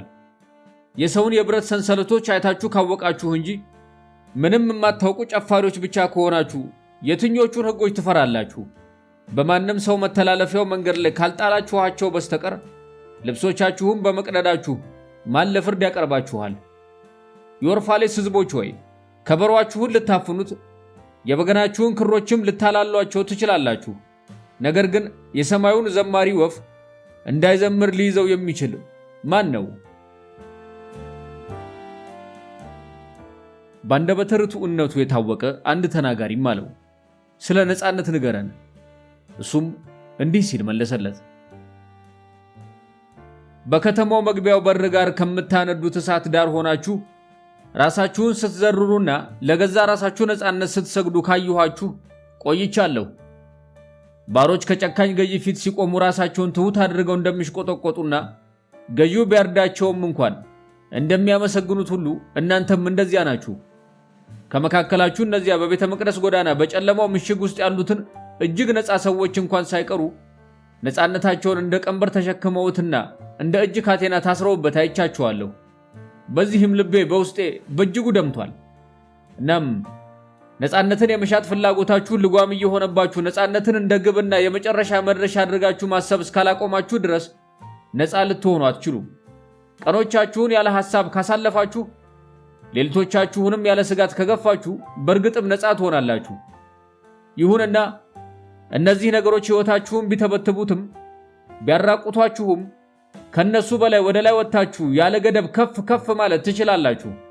ታዲያ በማስተዋላችሁ ንጋት ላይ በቀትር ጊዜያችሁ ዙሪያ ያሰራችሁትን ሰንሰለት ሳትበጥሱ እንዴት አድርጋችሁ ከቀኖቻችሁና ከሌሊቶቻችሁ ባሻገር ከፍ ከፍ ልትሉ ትችላላችሁ?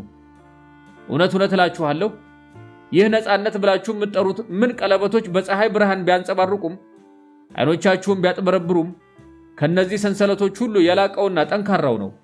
ደግሞስ ነፃ ትሆኑ ዘንድ የምታስወግዱት የገዛ ራሳችሁ ፍርፋሪ እንጂ ሌላ ምንድን ነው? ለመሰረዝ የምትፈልጉት ተገቢ ያልሆነን ሕግ ከሆነ ይህ ሕግ በገዛ እጆቻችሁ የገዛ ግንባሮቻችሁ ላይ ተጽፎ የነበረ ነው። ስለዚህ ይህን የሕግ መጻሕፍቶቻችሁን በማቃጠልም ሆነ ባህሩንም በሙሉ በዳኞቻችሁ ግንባር ላይ አፍስሳችሁ በማጠብ ልትፍቁት አትችሉም። ከዙፋኑ የምታወርዱት አንድም ማናለብኝ ባይ ከሆነም መጀመሪያ በውስጣችሁ የነገሰው የሱ ዙፋን መወገዱን እዩ። አንድ ጨቋኝ ገይስ ቢሆን ነፃና ኩሮዎቹን በገዛ ነፃነታቸው ውስጥ ባለው የተጨቋኝነት መንፈስና በገዛ ክብራቸው ውስጥ ባለው የኮሳሳነት ስሜት ካልሆነ በስተቀር እንዴት ሊገዛቸው ይቻለዋል? አስወግዳችሁ የምጥሉት ጭንቀትም ከሆነ ጭንቀቱ በእናንተ ላይ የተጫነ ከመሆኑ ይልቅ በእናንተ የተመረጠ እንደሆነ ወቁ። ነቅላችሁ ልታስወጡት የምትሹት ፍርሃትም ከሆነ የፍርሃታችሁ መንበር በልባችሁ ውስጥ ነው እንጂ በምትፈሯቸው እጆች ውስጥ አይደለም። እውነት እላችኋለሁ የምትናፍቁትም ሆነ የምትሰጉት፣ የምትጠሉትም ሆነ ከፍተኛ ዋጋ የምትሰጡት፣ የምትከተሉትም ሆነ የምትሸሹት፣ ብቻ ሁሉም ነገሮች በከፊል በቅፋችሁ ውስጥ ሆነው ያለማቋረጥ በህላዊያችሁ ውስጥ እንደሚመላለሱ ተረዱ። አዎን እነዚህ ነገሮች በውስጣችሁ የሚንቀሳቀሱት እንደ ብርሃንና ጨለማ ጥንድ ሆነው ነው። እናም ጨለማው ደብዝዞ ሲጠፋ እየበራ የሚቆየው ብርሃን የሌለ ብርሃን ጥላ ይሆናል። ነፃነታችሁም የእግር ብረቶቹን ሲያውልቅ እሱ ራሱ ለላቀ ነፃነት የእግር ብረት ይሆናል። በመቀጠል መነኮሲቷ እንደገና እንዲህ አሉት፣ ስለ ማሰብ ኃይልና ስለ ጥልቅ የፍቅር ንግግር ንገረን። እሱም እንዲህ በማለት መለሰ፣ አብዛኛውን ጊዜ ነፍሳችሁ የማሰብ ኃይላችሁን ውሳኔ አሰጣጣችሁ በጥልቅ የፍቅር ስሜታችሁና በፍላጎታችሁ ላይ ጦርነት የሚያውጅበት የጦር ግንባር ነው። እኔ የባህሪያችሁን ጅጉርጉርነትና ባላንጣነት ወደ አንድነትና ጣፋጭ ዜማነት ለውጬ በነፍሳችሁ ውስጥ አስታራቂ ልሆን ብችል በወደድኩ። ግና እናንተ ራሳችሁ የባህሪያቶቻችሁ አፍቃሪዎች በመሆን አስታራቂ ካልሆናችሁ እንዴት ይህንን ማድረግ ይቻለኛል? የማሰብ ኃይላችሁና ጥልቅ የፍቅር ስሜታችሁ የባህር ተገዢ ለሆነው ነፍሳችሁ መቅዘፊያና ሸራዎች ናቸው። መቅዘፊያችሁ ቢሰበር ወይም ሸራዎቻችሁ ቢቀደዱ ተገልብጣችሁ ከመንሳፈፍ ወይም በረጋው ባህር መሃል ከመገተር በስተቀር ምንም ልታደርጉ አትችሉም። የማሰብ ኃይል ሁልጊዜም የበላይ ከሆነ አስሮ የሚወስን ኃይል አይደለምን? ጥልቅ የፍቅር ስሜትስ ቢሆን ተቆጣጣሪ ከሌለው ለገዛ ራሱ ጥፋት የሚነድ ነበልባል አይደለምን? ስለዚህ የማሰብ ኃይላችሁን በሐሴት ይዘምር ዘንድ ነፍሳችሁ እስከ ጥልቅ የፍቅር ስሜታችሁ ድረስ ያወድሰው። ራሱን አቃጥሎ ከገደለ በኋላ ከአመዱ ውስጥ ነፍስ ዘርቶ እንደሚነሳ እንደ ፊኒክስ ጥልቅ የፍቅር ስሜታችሁም በገዛ ራሱ የዕለት ተዕለት ትንሣኤ ውስጥ ይኖር ዘንድ የማሰብ ኃይላችሁን ይምራው። በቤታችሁ ውስጥ ያሉ ሁለት ተወዳጅ እንግዶችን በምታዩበት አይን ፍርድ አሰጣጣችሁና ፍላጎታችሁንም እንደነሱ እንድትቆጥሯቸው መክራችኋለሁ። በእርግጥም ለአንዱ እንግዳ ከሌላው በበለጠ ክብር አትስጡ። ለአንዱ አብዝቶ የተጨነቀስ የሁለቱንም ፍቅርና እምነት ያጣ የለምን? በጋሪዎቹ መካከል በወንዝ ዳር ዛፍ ጥላ ቅዝቃዜ ስር ተቀምጣችሁ በርቀት ካሉት የእርሻ መስኮችና ሳርማ ሜዳዎች ጋር ሰላምና እርጋታውን የተጋራችሁ ጊዜ ልባችሁ በጸጥታ እግዚአብሔር በአእምሮአችን ውስጥ ይደር ይበል። አውሎ ነፋሱ ሲመጣና ኃይለኛው ዝናብ ጫካውን ሲያናውጠው ነጎድጓዱና መብረቁም የሰማዩ ግርማ ሞገስ ይገባናል ብለው ሲያውጁ ልባችሁ አሁንም በአክብሮት እግዚአብሔር በጥልቅ የፍቅር ስሜት ይንቀሳቀስ ይበል። በእግዚአብሔር አጽናፈ ክበብ ውስጥ ያላችሁ እስትንፋስ ናችሁና በእግዚአብሔር ጫካ ውስጥ የምትገኙ ቅጠልም ናችሁና እናንተም በአእምሮ ኃይል ውስጥ ልታድሩና በጥልቅ የፍቅር ስሜት ልትንቀሳቀሱ ይገባችኋል። አንዲትም ሴት ተናገረች፣ አለችውም። ስለ ስቃይ ንገረን። እሱም አለ፣ ስቃያችሁ የማስተዋላችሁ ማቀፊያ ሽፋን መሰበር ነው። በፍራፍሬዎች ውስጥ ያለው እንደ ድንጋይ የጠጠረ ፍሬ ልቡ ተከፍቶ በፀሐይ ውስጥ ይቆም ዘንድ የግድ መሰበር እንዳለበት ሁሉ እናንተም ስቃይን ማወቅ ይገባችኋል። ልባችሁንስ በሕይወታችሁ የዕለት ተዕለት ተአምራት ውስጥ በአስደሳች ሁኔታ ልታቆዩት ይቻላችኋልን? ስቃያችሁንስ ከደስታችሁ ያነሰ አስደናቂ ይመስላልን? በእርሻ ማሳዎቻችሁ ላይ የሚፈራረቁትን ወቅቶች ሁልጊዜ በጸጋ እንደምትቀበሏቸው ሁሉ የልባችሁን ወቅቶችም በጸጋ መቀበል ይኖርባችኋል። የሐዘናችሁን የክረምት ወራትም በጸጥታ ትጠብቃላችሁ። ከመከራችሁ የሚበዛው ራሳችሁ የመረጣችሁትን ነው። በውስጣችሁ ያለው ሐኪምም የራሳችሁን ሕመም የሚፈውስበት መድኃኒት አለው። ስለዚህ ሐኪሙን እመኑትና መራራው መድኃኒቱን በጸጥታ ተረጋግታችሁ ጠጡት። እጆቹስ ምንም እንኳን ጠንካራና አሰቃይ ቢሆኑም የሚመሩት በማይታየው ሩህሩህ አምላክ እጆች አይደለምን? ደግሞም የሚያቀርበው ጽዋ ምንም እንኳን ከንፈሮቻችሁን ቢፋጅም የተሰራው ሸክላ ሰሪው በገዛ ራሱ ቅዱስ እንባ ባቦካው የሸክላ ጭቃ ነው። አንድ ሰውዬም አለው፣ ስለ የራስ ዕውቀት ንገረን። እሱም እንዲህ ብሎ መለሰለት፣ ልቦቻችሁ በዝምታ ውስጥ የቀኖችንና የሌሊቶችን ምስጢሮች ያውቃሉ። ይሁንና ጆሮዎቻችሁ የልባችሁን ዕውቀት ድምፅ ይጠማሉ። ምክንያቱም በሐሳብ የምታውቁትን ሁሉ በቃላትም ልታውቁ ትወዳላችሁና። በጣቶቻችሁ የምትዳስሱትም የሕልሞቻችሁን ዕርቃን አካል ነው። ይህን ማድረጋችሁም መልካም ነው። ምክንያቱም የነፍሳችሁ የተደበቀ የጉድጓድ ውስጥ ምንጭ ከዚያ ወጥቶ እያጉረመረመ ወደ ባህሩ መፍሰስ ያጓጓዋልና። በዚህም የትየለሌ የሆነው ጥልቁ ድብቅ ሀብታችሁ ለዓይኖቻችሁ ተገልጦ ይታያል። ይሁንና ያልተጠበቀውን ድብቅ ሀብታችሁን የምትመዝኑበት ሚዛን አይኑር። የእውቀታችሁን ጥልቀቶችም በዘንግ ወይም በጥልቀት መለኪያ ገመድ አትፈልጉ። ማንነት ጠረፍ የለሽና የማይለካ ባህር ነውና። እውነቱን አግኝቼዋለሁ አትበሉ። ከዚያ ይልቅ አንድ እውነት አግኝቻለሁ በሉ። የነፍስን መንገድ አግኝቻለሁም አትበሉ። ይልቅስ ነፍስን በመንገዴ ላይ ስትራመድ ተገናኝቻለሁ በሉ። ነፍስ በሁሉም መንገዶች ነውና የምትመላለሰው። አዎን፣ ነፍስ በአንድ መስመር ላይ አትራመድም፣ እንደ መቃም አታድግም። ስፍር ቁጥር የሌላቸው ቅጠሎች እንዳሉት አበባ እየተፍለቀለቀች ራሷን ትገልጣለች እንጂ። በመቀጠልም አንድ መምህር ተናገረ። ስለ ማስተማር ንገረን አለው። እሱም አለ፣ ማንም ሰው ቢሆን ገና ድሮ በእውቀታችሁ መክፈቻ ንጋት ላይ በከፊል እያንቀላፋ ተጋድሞ ካለው በስተቀር ሌላ ምንም ነገር ሊገልጥላችሁ አይቻለውም። በቤተ መቅደሱ ጥላ ስር ከተከታዮቹ ጋር የሚንሸራሸረው መምህርም ከእምነቱ ጋር ከፍቅር ውጪ ጥበቡን ሊሰጣችሁ አይችልም። በእውነት ጠቢብ ከሆነም ወደ ራሱ ጥበብ ቤት እንድትዘልቁ አይጠራችሁም፣ ወደ ገዛ አእምሯችሁ ደጃፍ ይመራችኋል እንጂ። የከዋክብት ተመራማሪውም ስለ ህዋ ያለውን ግንዛቤ ይነግራችሁ ይሆናል፣ ግን ግንዛቤውን ሊሰጣችሁ አይችልም። ዘማሪውም በህዋ ላይ ያሉትን ዜማዎች ሁሉ ይዘምርላችሁ ይሆናል። ዜማውን የሚያዳምጥ ጆሮንም ሆነ የተደመጠውን የሚያስተጋባ ድምፅ ሊሰጣችሁ ግን አይቻለውም። በሂሳብ ሳይንስ የተካነውም ሰው ቢሆን ስለ ክብደትና የልኬት ወሰኖች ሊነግራችሁ ይችላል እንጂ ወደ እነዚያ ወሰኖች ሊያስኬዳችሁ አይችልም። የአንድ ሰው ዓይንስ ብርሃኖቹን ለሌላ ሰው ያውሳልን? እናም በእግዚአብሔር ዕውቀት ውስጥ እያንዳንዳችሁ ለየብቻ እንደምትቆሙት ሁሉ ስለ እግዚአብሔር ባላችሁ ዕውቀትና ስለ ዓለም ባላችሁ ግንዛቤም ውስጥ ለየብቻችሁ መቆም ይገባችኋል። አንድ ወጣትም አለው፣ ስለ ጓደኝነት ንገረን። እሱም እንዲህ በማለት መለሰለት፣ ጓደኞቻችሁ ለፍላጎታችሁ ምላሽ ናቸው። ጓደኛችሁ በፍቅር ዘርታችሁ በምስጋና የምታጭዱበት ማሳችሁ ነው። ገብታችሁም የምትሞቁት እሳታችሁም ነው። በራባችሁ ጊዜ ወደ እሱ የምትሄዱትም ያህል በሰላም ጊዜ ሳትፈልጉትምን? ጓደኛችሁ ከአእምሮ ጋር ሲነጋገር በገዛ አእምሮአችሁ ውስጥ ስላለው አሉታ አትሰጉም፣ አዎንታንም አትነፍጉትም። ዝም ባለም ጊዜ ልባችሁ የእሱን ልብ ማድመጡን አያቆምም። በጓደኝነት ውስጥ ሐሳቦች፣ ምኞቶችና ተስፋዎች ሁሉ ቃላትን መጠቀም ሳያስፈልግ ያለ ሆታና ጭብጨባ ተወልደው በወዳጅነት የሚጋሩ ነገሮች ናቸውና። ከጓደኞቻችሁ ስትለያዩ አትዘኑ። ለተራራ ወጪ ሰው ተራራው በግልጽ የሚታየው ከሜዳው ላይ ሆኖ እንደሆነ ሁሉ ከሁሉ አስበልጣችሁ በምትወዱት ሰው ውስጥ ያለው ብዙ ተወዳጅ ነገር የበለጠ ግልጽ ሆኖ የሚታያችሁ እሱ በሌለበት አይደለምን? እናም በጓደኝነት ውስጥ ከመንፈስ ጽናት በስተቀር ሌላ ምንም ዓላማ አይኑራችሁ። የገዛ ራሱን ምስጢር ለመፍታት ከመሻት በቀር ሌላ የማይፈልግ ፍቅርስ ዋጋ ቢስ ነገሮች ብቻ ለማጥመድ ወደ ባህር የተወረወረው መረብ እንጂ ፍቅር ሊሆን ይችላልን? ደግሞም ለጓደኞቻችሁ የተቻላችሁን ያህል መልካም ሁኑለት።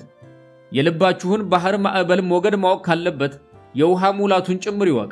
በጣዕረ ሞት በመቀበሪያ ጊዜያት ልትፈልጉ የሚገባችሁ የቱን ጓደኛችሁን ነው? ሁልጊዜም በፍስሐ ጊዜያት ፈልጉት። ባዶነታችሁ ሳይሆን ፍላጎታችሁን መሙላት የሚገባው እሱ አይደለምን? በጓደኝነት ጣፋጭ ጊዜያት ውስጥም ሳቅና ደስታን መጋራት ይኑር። ልብ ንጋቱን ብርሃኑን አግኝቶ የሚታደሰውስ በጥቃቅን ነገሮች ጤዛ ውስጥ አይደለምን?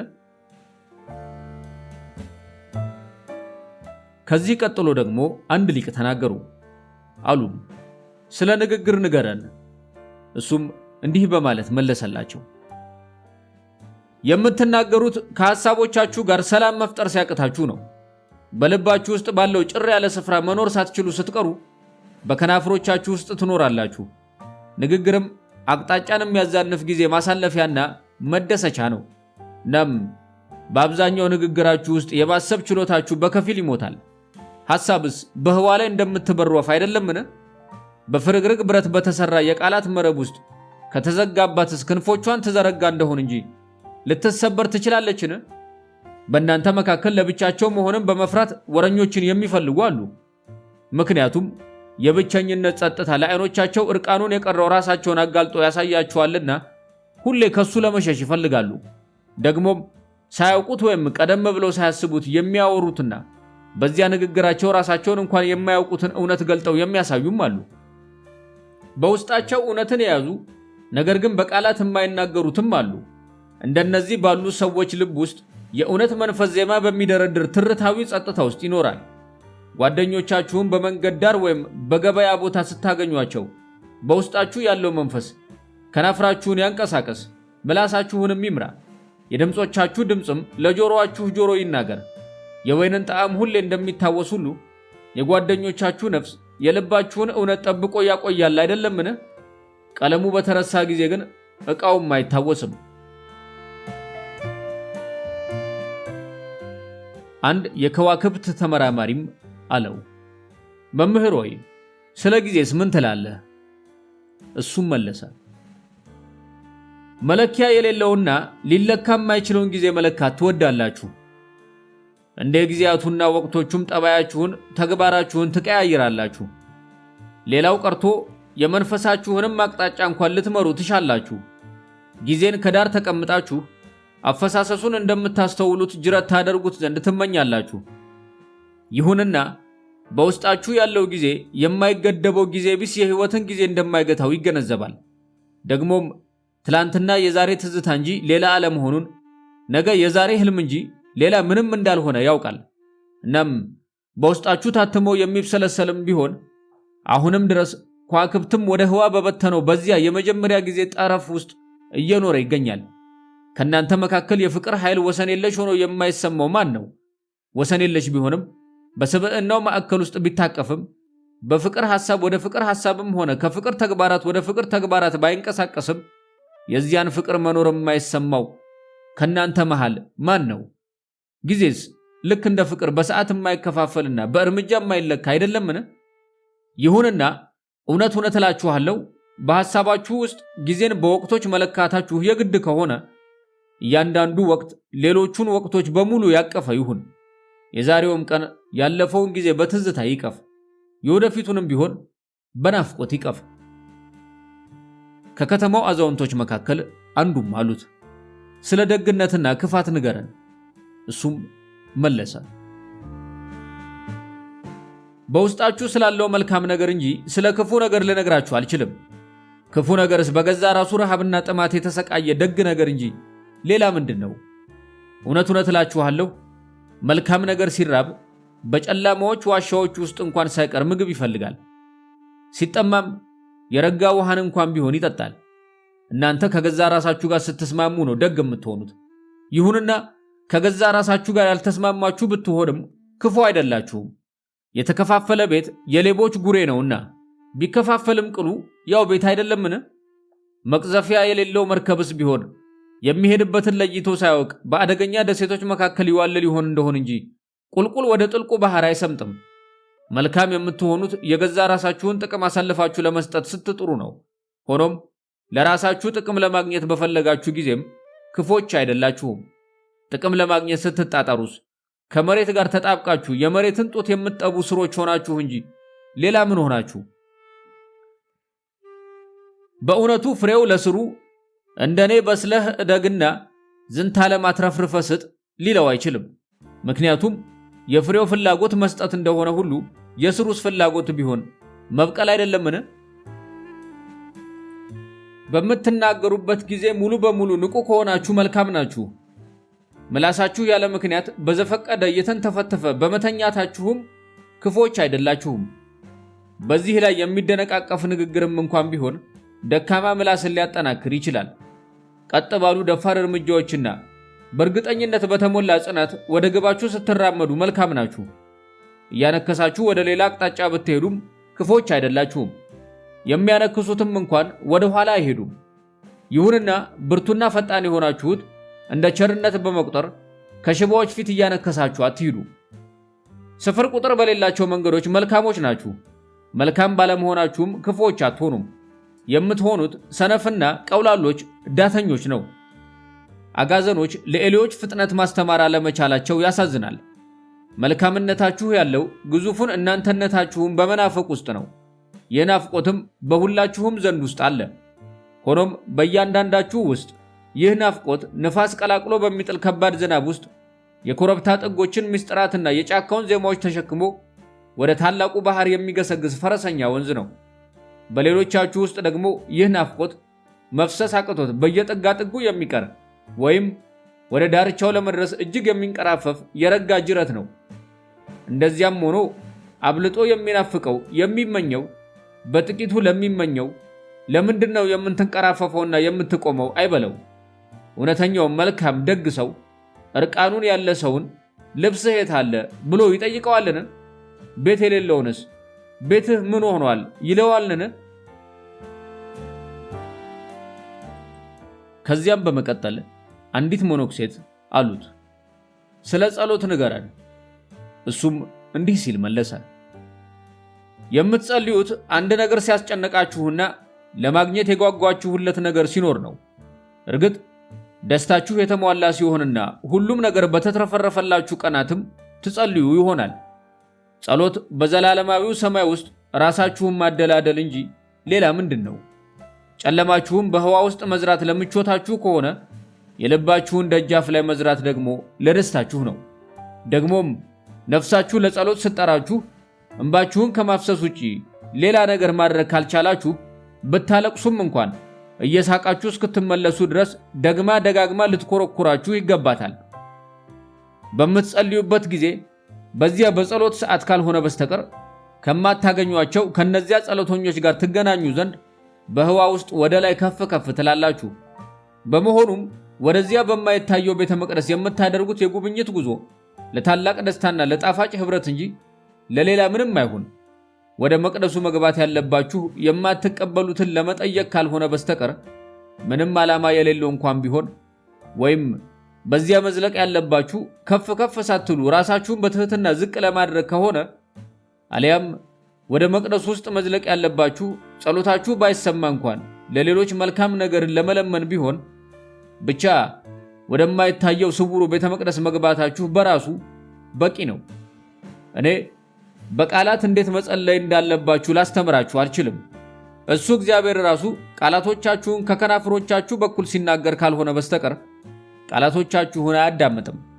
የባህሮቹን የጫካዎቹንና የተራሮቹንም ጸሎት ላስተምራችሁ አልችልም። እናንተ ከተራሮቹ ከጫካዎቹና ከባህሮቹ የተወለዳችሁ ግን ጸሎታችሁን በልባችሁ ውስጥ ልታገኙ ትችላላችሁ። እናም በሌሊቱ ርጭታ ውስጥ ብታዳምጡ በጸጥታ ውስጥ እንዲህ ሲሉ ትሰሟቸዋላችሁ። የባለክንፉኛነታችን ጌታ የሆንክ አምላካችን ሆይ በውስጣችን ያለው ፍላጎታችን የሚፈቅደው የውስጣችን ፈቃድህ ነው። በውስጣችን ያለው ከፍተኛ ምኞትም ያንተ ምኞት ነው። ያንተ የሆኑትን የኛን ሌሊቶች ያንተ ወደ ሆኑት ቀናት የሚለውጠውም በውስጣችን ያለው ያንተ አነሳሽነት ነው። እኛም አንተን ምንም ነገር ልንጠይቅህ አይቻለንም። አንተ ፍላጎቶቻችንን በእኛ ውስጥ ከመወለዳቸው በፊት ታውቃቸዋለህና ፍላጎታችን አንተ ነህ። ራስህም በይበልጥ በመስጠትህ ሁሉንም ትሰጠናለህና። ከዚያም ከተማውን በየዓመቱ አንድ ጊዜ እየመጣ የሚጎበኝ ባህታዊ ወደፊት መጣ። አለው፣ ስለ ደስታ ንገረን። እሱም እንዲህ በማለት መለሰ፣ ደስታ የነጻነት መዝሙር ነው። ይሁንና በራሱ ነጻነት አይደለም።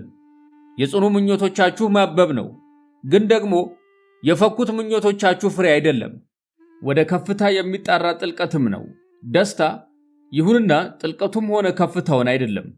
በፍርግርግ ብረት በተሰራ ጎጆ ውስጥ የተያዘና የሚዘረጋ ክንፍም ነው። ነገር ግን የታጠረ ስፍራ አይደለም። አዎን፣ በእውነቱ ደስታ የነጻነት መዝሙር ነው። በልበ ሙሉነት እንድትዘምሩ እመኝላችኋለሁ። እንደዚያም ሆኖ ግን በመዘመር ልቦቻችሁን እንድታጡ አልመኝም። ከወጣቶቻችሁ አንዳንዶቹ ደስታን ሁሉን ነገር እንደሆነ አድርገው በመቁጠር በብርቱ ያስሱታል። በዚህም ይወቀሳሉ፣ ይኮነናሉ። እኔ ግን አልፈርድባቸውም፣ አልገስጻቸውምም። የበለጠ እንዲፈልጉ ታደርጋችኋለሁ እንጂ። እነሱም ደስታን ያገኟታል። የሚያገኟት ግን ብቻዋን አይደለም፣ 7 እህቶች አሏትና። ከሁሉም በዕድሜ ትንሿ ከደስታ ከራሷ እንኳን በጣም ውብ ነች። ስሮችን ለማግኘት ብሎ መሬትን ሲቆፍር የተደበቀ ሀብት ስላገኘው ሰው አልሰማችሁምን? ከአዛውንቶቻችሁ ጥቂቶቹ በደስታ ያሳለፏቸውን ጊዜያት በመጠጥ ስካር እንደፈጸሟቸው ስህተቶች በማሰብ ደስታዎቻቸውን በጸጸት ያስታውሷቸዋል። ይሁንና ጸጸት የአእምሮ ማጨማለቂያ እንጂ ቅጣቱ ራሱ አይደለም። በመሆኑም የበጋውን መኸር እንደሚሰበስብ ሁሉ የደስታ ጊዜያቶቻቸውንም ውለታ በማመስገን ማስታወስ ይገባቸዋል። እንደዚያም ሆኖ መጸጸት መጽናናትን የሚሰጣቸው ከሆነ ይጽናኑ፣ ተዋቸው። ደግሞም በመካከላችሁ ደስታን ለመፈለግ እጅግ ወጣት፣ ለማስታወስም ዕድሜያቸው የገፉባቸው አሉ። መንፈሱን እንዳይንቁ ወይም እንዳይበድሉ በማሰብ በሚያድርባቸው ኃይለኛ ፍርሃት የተነሳ ደስታን ለመፈለግም ሆነ ለማስታወስ አይሹም። የደስታን ጊዜያትንም በሙሉ ይሸሻሉ። ይሁንና ከዚያ በፊት ባሳለፉት ሕይወታቸው ውስጥ ደስታቸው አለ። ደግሞም እነሱም ቢሆኑ በሚንቀጠቀጡ እጆቻቸው ስሮችን ለማግኘት መሬትን ቢቆፍሩ የተደበቀ ሀብትን ያገኛሉ። የሆነስ ሆነና ንገሩን እስኪ፣ ማን ነው እሱ መንፈሱን ቅር ሊያሰኝ የሚችል? በምሽት የምትዘምር ወፍ የሌሊቱን ጸጥታ ቅር ታሰኛለችን? የምታበራ ትልስ ብትሆን በብርሃኗ ከዋክብትን ቅር ታሰኛለችን? ደግሞስ የምታነዱት እሳተ ነበልባል ወይ ጢስ ለነፋስ ሸክም ይሆንባታልን? መንፈሱንስ ልክ በዘንግ ልታውኩት እንደምትችሉት የረጋ የገንዳ ውሃ ይመስላችኋልን? አብዛኛውን ጊዜ ለራሳችሁ ደስታ በመንፈጋችሁ ጽኑ ፍላጎቶቻችሁን በስብዕናችሁ ጓዳዎች ውስጥ ታከማቻላችሁ እንጂ ሌላ ምንም ነገር አታደርጉም። ዛሬ ተረሳ የሚመስለን ነገን ይጠብቅስ እንደሆነ ማን ያውቃል? አካላታችሁም ቢሆን እንኳን ውርሱንና ሕጋዊ ፍላጎቱን ያውቃልና አይታለልም። አካላታችሁ የነፍሳችሁ ክራር ነውና። እናም ከውስጡ ጣፋጭ ጣዕመ ዜማን ወይም አዋኪ ድምፆችን ይዞ እንዲወጣ ማድረግ የእናንተ ፋንታ ነው። አሁን እንግዲህ በልባችሁ በደስታ ውስጥ መልካም የሆነውን መልካም ካልሆነው እንዴት እንለያለን ብላችሁ ጠይቁ። ወደ እርሻ መሬታችሁና ወደ አትክልት ስፍራችሁ ሂዱ። እዚያ ከአበቦች ማር መሰብሰብ ለንብ ደስታን እንደሚሰጣት ትማራላችሁ። አበባውም ቢሆን ለንቧ ማሩን በመስጠት ደስታን እንደሚያገኝ አስታውሱ። ለንቧ አበባ የሕይወት ምንጯ ነው። ለአበባው ደግሞ ንቧ የፍቅር መልእክተኛው ነች። እናም ለንቧም ሆነ ለአበባው ደስታን መስጠትና መቀበል መሰረታዊ ፍላጎትና ታላቅ ትፍስህት ነው። የኦርፋይለስ ሕዝቦች ሆይ እንደ አበቦቹና ንቦቹ ሁሉ ደስ በሚሏችሁ ተግባራት ውስጥ ደስ እየተሰኛችሁ ኑሩ። አንድ ባለቅኔም አለው፣ ስለ ውበት ንገረን። እሱም መለሰ፣ ውበትን የምትፈልጓት የት ነው? እሷ ራሷ መንገድና መሪ ካልሆነቻችሁስ እንዴት ታገኟታላችሁ? ደግሞስ እሷ የንግግራችሁ ሸማኔ ካልሆነች በቀር እንዴት ስለ እሷ ትናገራላችሁ? የተበደሉና የቆሰሉት ውበት ደግና ቸር ነች። በራሷ ግርማ ሞገስ መጎናጸፍ በከፊል እንደምታፍር በካር እናት በመካከላችን ትዘዋወራለች ይላሉ።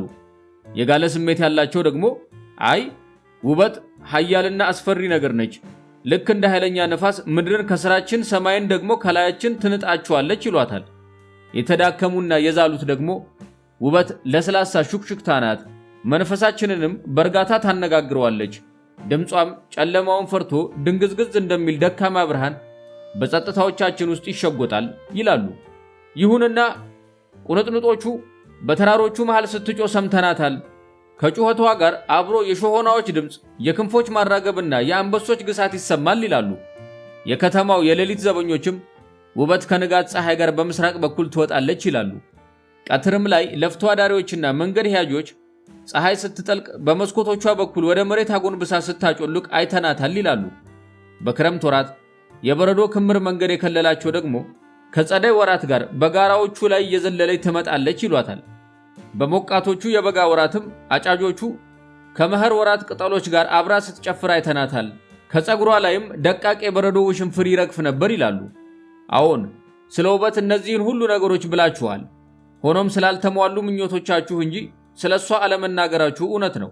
ምክንያቱም ውበት ፍላጎት ሳትሆን ታላቅ ሐሴት ናት። የተጠማች አፍ ወይም ወደፊት የተዘረጋች ባዶ እጅም አይደለችም። ይልቁንስ የነደደች ልብና በደስታ የተዋጠች ነፍስ ናት። በዓይናችሁ የምታዩት ምስል ወይም በጆሮአችሁ የምትሰሟት ዝማሬ አይደለችም። ዓይኖቻችሁን ጨፍናችሁ የምታዩት ምስልና ጆሮአችሁን ዘግታችሁ የምትሰሟት መዝሙር ነች እንጂ። በተቦረቦረ ግንድ ውስጥ ያለች የእጽዋት ፈሳሽ ውሃ ወይም ከወፍ ጥፍር ጋር የተጣበቀች ክንፍ አይደለችም። ዘለዓለም የምትፈካ አጸድና ዘለዓለም እየበረረች ያለች የመላእክት መንጋ ነች እንጂ። የኦርፋሌስ ሕዝቦች ሆይ ውበት የቅዱሱ ፊቷን አይነ ርግብ ገልጣ የምታሳይ ሕይወት ነች። እናንተም ሕይወት ናችሁ፣ አይነ ርግቧም እናንተ ናችሁ። ውበት የገዛ ራሷን በመስታወት ውስጥ አተኩራ የምትመለከት ዘላለማዊ ሕይወት ናት። እናንተም ዘላለማዊ ሕይወት ናችሁ። እናንተም መስታወቱን ናችሁ። አንድ በዕድሜ የገፋ ካህንም አሉ፣ ስለ ሃይማኖት ንገረን። እሱም አለ፣ በዚህ ቀን ስለ ሌላ ነገር ተናግሬያለሁን? ሃይማኖት ሁሉንም ተግባራትና ሁሉንም ዕቅዶች አይደለምን? ደግሞስ ተግባርና ጽድቅ ያልሆነው ነገር ግን እጆች ድንጋይ ሲጠርቡ ወይም ማዳወሪያውን ሲጨብጡ ያ ዘወትር ከነፍስ ውስጥ የሚመነጨው ነገር አስገራሚና አስደንጋጭ አይደለምን? እምነቱን ከተግባሮቹ ወይም እምነቱን ከሙያዎቹ ሊነጥል የሚቻለው ማን ነው?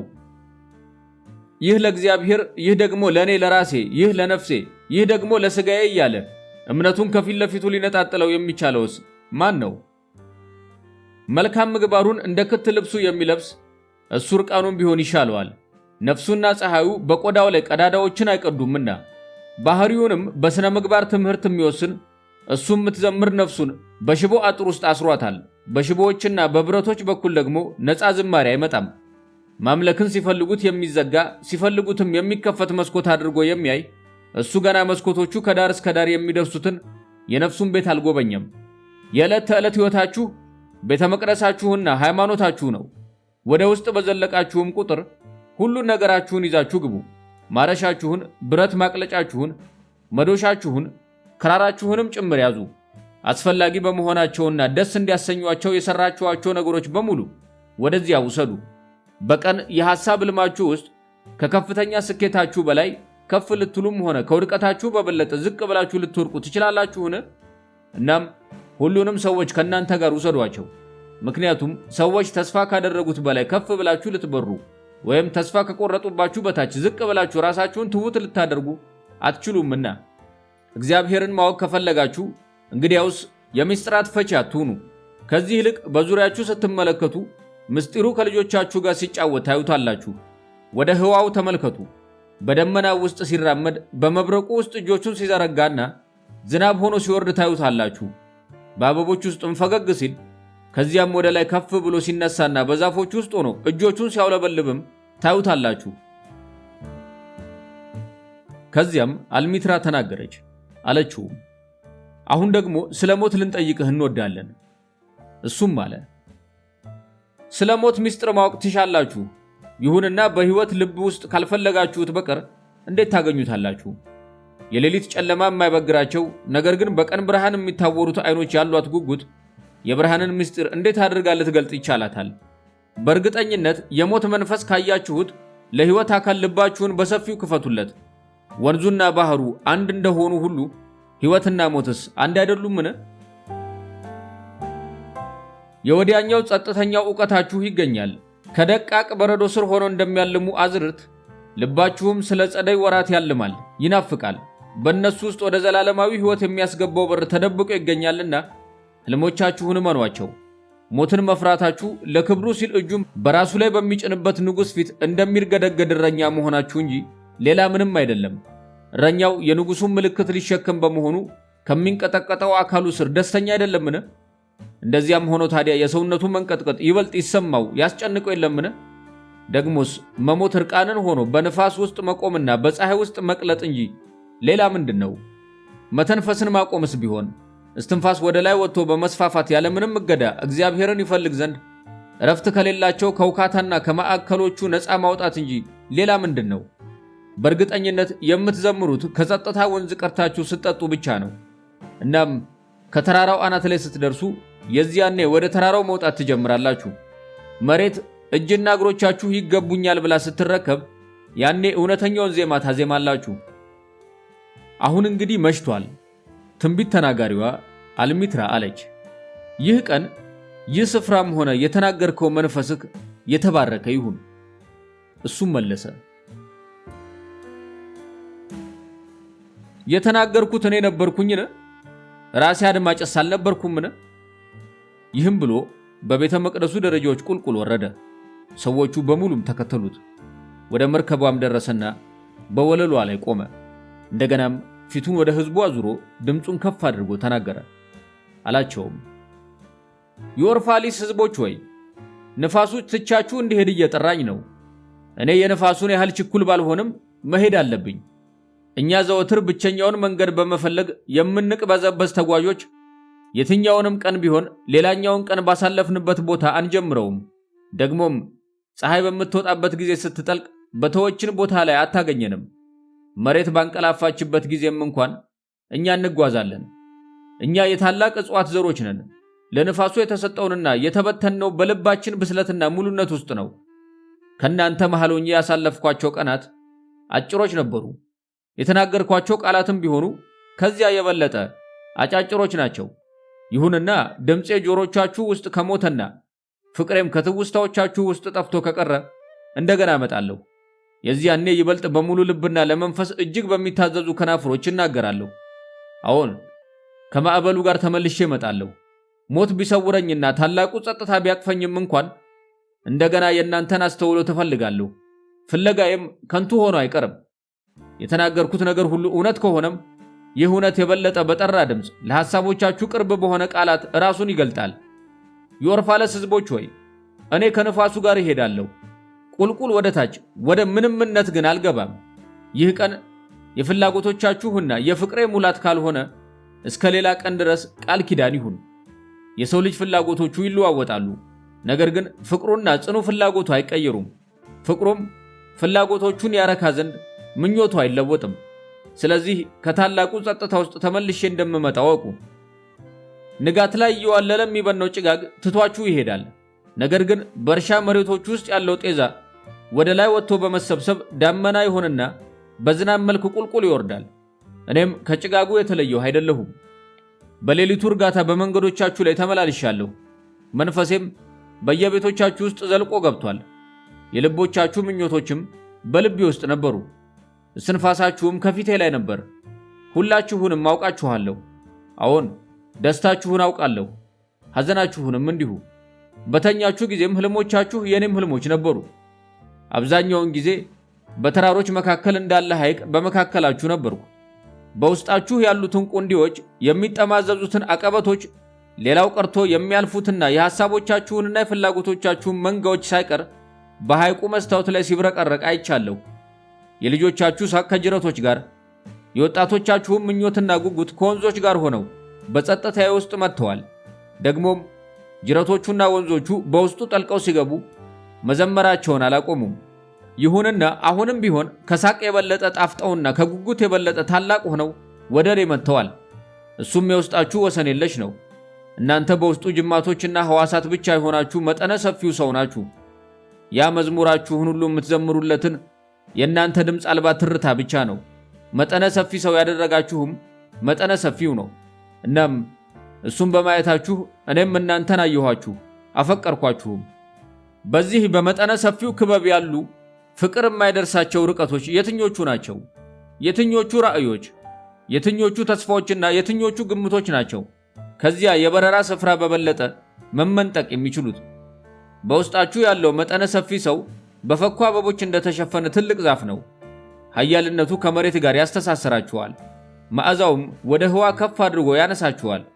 በሕያውነቱም እናንተም ማትሞቱ ናችሁ። እንደ ሰንሰለት ብትሆኑም እንኳን ከሁሉ በላቀ ደካማ እንደሆነው የሰንሰለታችሁ ቀለበት ደካማ መሆናችሁ ተነግሯችኋል። ይህ ግን የእውነቱ ከፊል እውነታ ብቻ ነው። እናንተ የጠንካራው ሰንሰለታችሁን ያህል ጠንካሮች ናችሁ። እናንተን በዚያች እጅግ ኢምንት በሆነች ተግባራችሁ መለካት ማለት የውቅያኖስን ኃይል እንደሚደፍቅ አረፋ ደካማ አድርጎ መቁጠር ነው። በውድቀቶቻችሁ እናንተን መዳኘት ወቅቶችን ተለዋዋጭ በመሆናቸው ምክንያት መውቀስ ነው። አዎን፣ እናንተ እንደ ውቅያኖስ ናችሁ። ከባድ ጭነት የተጫነባቸው መርከቦች ከዳርቻዎቻችሁ ላይ ሆነው ማዕበልን እየጠበቁ ቢሆንም እንደ ውቅያኖስ ሁሉ እናንተም ማዕበሎቻችሁን ለማጣደፍ አትችሉም። ደግሞም እንደ ወቅቶችም ናችሁ። በክረምት ወራቶቻችሁ ጸደያችሁን ብትክዱትም ጸደይ ግን በውስጣችሁ በሰላም ረፍት አድርጋ እያንጎላጀጀች ትፈልጋለችና ቅርም አትሰኝም። ይህን የምላችሁ እርስ በእርሳችሁ በጣም አወደሰን እኮ ከውስጣችን በጎን ብቻ ነው ያየው እንድትባባሉ ብዬ እንዳይመስላችሁ። እኔም ማነጋገራችሁ እናንተው ራሳችሁ በሐሳብ ውስጥ በምታውቋቸው ቃላት ነው። ደግሞስ የቃላት አልባ ዕውቀት ጥላ እንጂ ሌላ ምንድን ነው? የእናንተ ሐሳቦችና የእኔ ቃላት የትላንትናዎቻችን መዛግብት ከሚያስቀምጡት የታተሙ ትውስታዎች የወጡ ሞገዶች ናቸው። መሬት ራሷንም ሆነ እኛን በማታውቅባቸው የጥንት ቀናትና በግራ መጋባት ትታመስባቸው በነበሩባቸው ሌሊቶች ውስጥ ከነበሩ ተስካሮች ውስጥ የወጡ ሞገዶች ናቸው። ጠቢባን ከጥበባቸው ሊሰጧችሁ ወደ እናንተ መጥተዋል። እኔም ዕውቀታችሁን ልወስድ ነው የመጣሁት። እነሆም ከዕውቀት የበለጠ ነገር እንዳገኘሁ ተረድቻለሁ። ዘወትር የገዛ ራሱን የሚሰበስብ የውስጣችሁን ነበልባል መንፈስ ነው። እናንተ መስፋፋቱን ልብ ብላችሁ ሳታተኩሩበት ለቀኖቻችሁ መጠውለግ ስታዝኑ፣ እሱ መቃብርን በሚፈሩ አካላት ውስጥ ያለው ሕይወትን የሚፈልግ ሕይወት ነው። እዚህ ምንም መቃብሮች የሉም። እነዚህ ተራሮችና ሜዳዎች የሕፃን ልጅ አልጋና መወጣጫ ድንጋዮች ናቸው። አያት ቅድመ አያቶቻችሁ ባረፈበት መሬት በኩል ስታልፉ ሁሌ በደንብ ወደዚያ ተመልከቱ። ራሳችሁንና ልጆቻችሁን እጅ ለእጅ ተያይዛችሁ ስትጨፍሩ ታያላችሁ። እውነት እውነት እላችኋለሁ ብዙውን ጊዜ ሳታውቁት ደስ ትሰኛላችሁ። ሌሎች ሰዎች ወደ እናንተ በመጡ ጊዜ ለእምነታችሁ በገባችሁት ወርቃማ ቃል ኪዳን ስትሉ ሀብትን፣ ሥልጣንንና ክብራችሁን ትሰጣላችሁ። እኔ ግን ከቃል ኪዳን ያነሰ ነገር ነው የሰጠኋችሁ። እንደዚያም ሆኖ ለእኔ የበለጠ ለጋስ ሆናችሁልኛል። ለእኔ የበለጠ ጥልቅ የሆነውን ሕይወት የሚፈልግ ጥማቴን ሰጥታችሁኛል። በእርግጥም ለአንድ ሰው ዓላማዎቹን ሁሉ ወደ ደረቅ ከናፍርትና ሕይወቱንም ሁሉ ወደ ፏፏቴነት ከሚለውጥ ስጦታ የሚበልጥ የለም። ክብሬና ሽልማቴም በዚህ ነው። ወደ ፏፏቴው ልጠጣ በመጣሁ ቁጥርም ሕያው የሆነውን ውሃ ራሱን ተጠምቶ አገኘዋለሁ። እናም እኔ ስጠጣው እሱም እኔን ይጠጣኛል። አንዳንዶቻችሁ ስጦታዎችን ለመቀበል የምኮራና በጣም አፋራም አድርጋችሁ ገምታችሁኛል። በእርግጥም እኔ ዳረጎት ለመቀበል በጣም እኮራለሁ፣ ለስጦታችሁ ግን አልኮራም። ምንም እንኳን ካጠገባችሁ ተቀምጬ ገበታ ብቆርስ ደስ እንደምትሰኙ አውቃለሁ። በጋራዎቹ መካከል ወፍ ዘራሽ ፍሬዎችን የበላው ብሆንም በደስታ በቤታችሁ ልታስጠልሉኝ ስትችሉ በቤተ መቅደስ ታዛ ስር የተኛው ብሆንም ምግቤን ለአፌ ያጣፈጠውና እንቅልፌንም በራእዮች የሞላልኝ እናንተ ስለ ቀናቶቼና ሌሊቶቼ በፍቅር መጨነቃችሁ አይደለምን? በእውነቱ ለዚህ አብዝቼ ባርካችኋለሁ። ብዙ ብትሰጡም መስጠታችሁንም ፍጹም አታውቁምና። እውነት እውነት እላችኋለሁ በመስታወት ራሱን አተኩሮ የሚመለከት ልግስና ወደ ድንጋይነት ይቀየራል። ራሱን በማራኪ ስሞች የሚጠራ መልካም ተግባርም የእርግማን ወላጅ ይሆናል። ደግሞም ከእናንተ መካከል አንዳንዶቻችሁ ከሰው የራቀና ከገዛ ራሱ ብቸኝነት ጋር ብቻ ጽዋ የሚጠጣ ነው ብላችሁኛል። ከደን ዛፎች ጋር ጉባኤ ይቀመጣል እንጂ ከሰው ጋር አይወያይም ብላችሁኛል። ብቻውን ከጋራዎቹ አናት ላይ ተቀምጦ ቁልቁል ወደ ከተማችን ያያል ብላችሁኛል። ጋራዎቹ ላይ መውጣቴና ወደ ሩቅ ስፍራም በእግሬ መመላለሴ እውነት ነው። ከከፍታ ላይ ወይ ከርቀት ሆኜ ካልሆነ በቀር ታዲያ እንዴት ላያችሁ ይቻለኝ ኖሯል? ማንም ሩቅ ካልሆነስ እንዴት ቅርብ ሊሆን ይችላል? ደግሞም ከመካከላችሁ አንዳንዶቹ ያለ ቃላት እንዲህ ብለዋል፣ እንግዳው የማይደረስባቸው ከፍታዎችን አፍቃሪ፣ በጋራዎቹ ቁንዲዎች መካከል ንስሮቹ ጎጆዎቻቸውን በሚሰሩበት ቦታ ስለምን መኖር ትመርጣለህ? ለምንስ ሊጨበጥ የማይችለውን ለመጨበጥ ትፈልጋለህ? በሰማዩ ላይ የምታድነውስ ምን አይነት ተናኝ ወፎችን ነው? በመረብህ የምታጠምደውስ ምን አይነት አውሎ ነፋሶችን ነው? ናና ከኛ መሃል አንዱ ሁን። ወደ ታች ውረድና በዳቧችን ረሃብን አስታግስ፣ በወይን ጠጃችንም ጥምህን ቁረጥ። አዎን በነፍሶቻቸው ጥልቀት ውስጥ እነዚህን ነገሮች ሲነግሩኝ ነበር። ይሁንና የነፍሶቻቸው ጥልቀት ይበልጥ ጥልቅ ቢሆን ኑሮ እኔ እየፈለግኩ የነበረው የደስታችሁንና የስቃያችሁን ምስጢር እንደነበር ባወቁ ነበር። ሳደናቸው የነበሩት በሰማዩ ላይ ይበሩ የነበሩትን ትላልቆቹን የገዛ ራሳችሁን ነበር። ይሁንና አዳኙ ራሱ ታዳኙ ነበር። ምክንያቱም አብዛኞቹ ቀስቶቼ ከደጋኔ ላይ የተወነጨፉት የገዛ ራሴን ደረት ፍለጋ አልነበረምን? የሰማዩ በራሪም በምድር ላይ የሚድህ ነበር። ክንፎቼ ፀሐይ ውስጥ በተዘረጉ ጊዜስ መሬት ላይ ያረፈው ጥላቸው ኤሊ አልነበረምን? ደግሞም እኔው አማኙ ተጠራጣሪም ነበርኩ። አብዛኛውን ጊዜ በእናንተ የላቀ እምነት እንዲኖረኝና ስለ እናንተ የበለጠ እውቀት እንዳገኝ ስል ጣቴን በገዛ ራሴ ቁስል ውስጥ ጨምሬያለሁ። እናም በዚህ እምነትና በዚህ እውቀት ነው እንዲህ ስልም ነግራችሁ፣ እናንተ በአካሎቻችሁ ውስጥ የታጠራችሁ ወይም በቤታችሁና በመስኮች ውስጥ የተወሰናችሁ አይደላችሁም። ያ የእናንተ የሆነው ከተራራው በላይ ያድራል፣ ከነፋሱ ጋርም ይነፍሳል። ፀሐይዋን ይሞቃት ዘንድ በውስጧ የሚንፏቀቀው ወይም በጨለማ ጊዜ ለደህንነቱ ጉድጓድ የሚምሰው አንድ ቁሳዊ ነገር አይደለም። ይልቅስ ከቁሳዊ ነገር ነፃ የሆነ ምድርን ዙሪያዋን የሚከብና በላይኛዋ ህዋ ላይ የሚንቀሳቀስ መንፈስ ነው። እነዚህ ቃላት ያልተብራሩ ከሆኑባችሁ ታብራራቸው ዘንድ አትፈልጉ።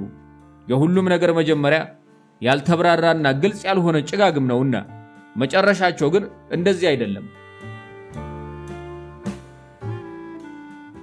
እኔንም እንደ መጀመሪያ አድርጋችሁ እንድታስታውሱኝ እነግራችኋለሁ።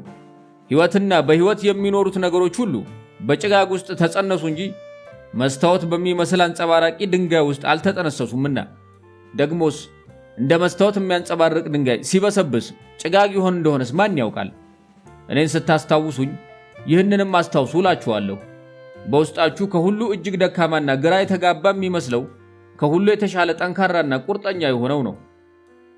ያጥንታችሁን ስነ መዋቅር ያቆመውና ያጠናከረው እስትንፋሳችሁ አይደለምን? ከተማችሁን የገነባውና በውስጡ ያለውን ነገር በሙሉ የሰራውስ አንዳችሁም እንኳን እንዳለማችሁት የማታስታውሱት ህልም አይደለምን? የዚያን እስትንፋስ ማዕበል ማየት ብትችሉ ኑሮ ሌሎች ነገሮችን በሙሉ ማየት ታቆሙ ነበር። የህልሙንም ሹክሹክታ መስማት ብትችሉ ኑሮ ሌላ ምንም አይነት ድምፅ መስማት ትተዉ ነበር። ይሁንና አታዩምም፣ አትሰሙምም። ይህ መሆኑ መልካም ነው።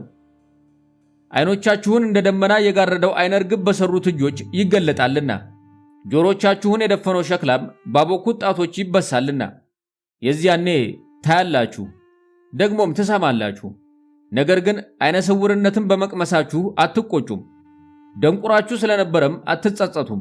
በዚያን ቀን የሁሉንም ነገሮች ስውር ዓላማዎች ትገነዘባላችሁና እና ብርሃንን እንደምትባርኩ ሁሉ ጨለማንም ትባርኩታላችሁ። እነዚህን ነገሮች ከተናገረ በኋላ ዙሪያውን ተመለከተ። የመርከቡ ነጂም ከመርከቧ አቅጣጫ መሪ አጠገብ ቆሞ አየው። ካፒቴኑ ወደ ተዘረጉት ሸራዎችና ወደ ርቀቱ በትኩረት እየተመለከተ ነበር። እናም አለ፣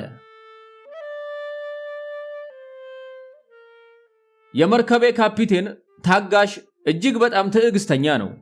ንፋሱ መንፈሱን፣ ሸራዎቹም መቁነጥነጣቸውን፣ መቅዘፊያውም ራሱ እንኳን የሚሄድበትን አቅጣጫ ለማወቅ ልመናውን ባያቋርጥም ካፒቴኑ ግን ዝምታዬን በጸጥታ እየጠበቀ ነው። እነዚህ የታላቁን ባህረ ህብር ዝማሬ የሰሙ መርከቦቼም በትዕግስት አዳምጠውኛል። አሁን ግን ከዚህ የበለጠ አይጠብቁም። ተዘጋጅቻለሁ። ወንዙ ከባህሩ ደርሷል። ታላቋ እናትም እንደገና ልጇን ደረቷ ላይ አቅፋለች። የኦርፋሌስ ህዝቦች ሆይ ሰላም ለእናንተ ይሁን። ይህ ቀን አልቋል። የውሃ ላይ አበባ በገዛ የነገዋ ቀኗ ላይ እንደምትከድን ሁሉ ቀኑም በእኛ ላይ እየተዘጋብን ይገኛል።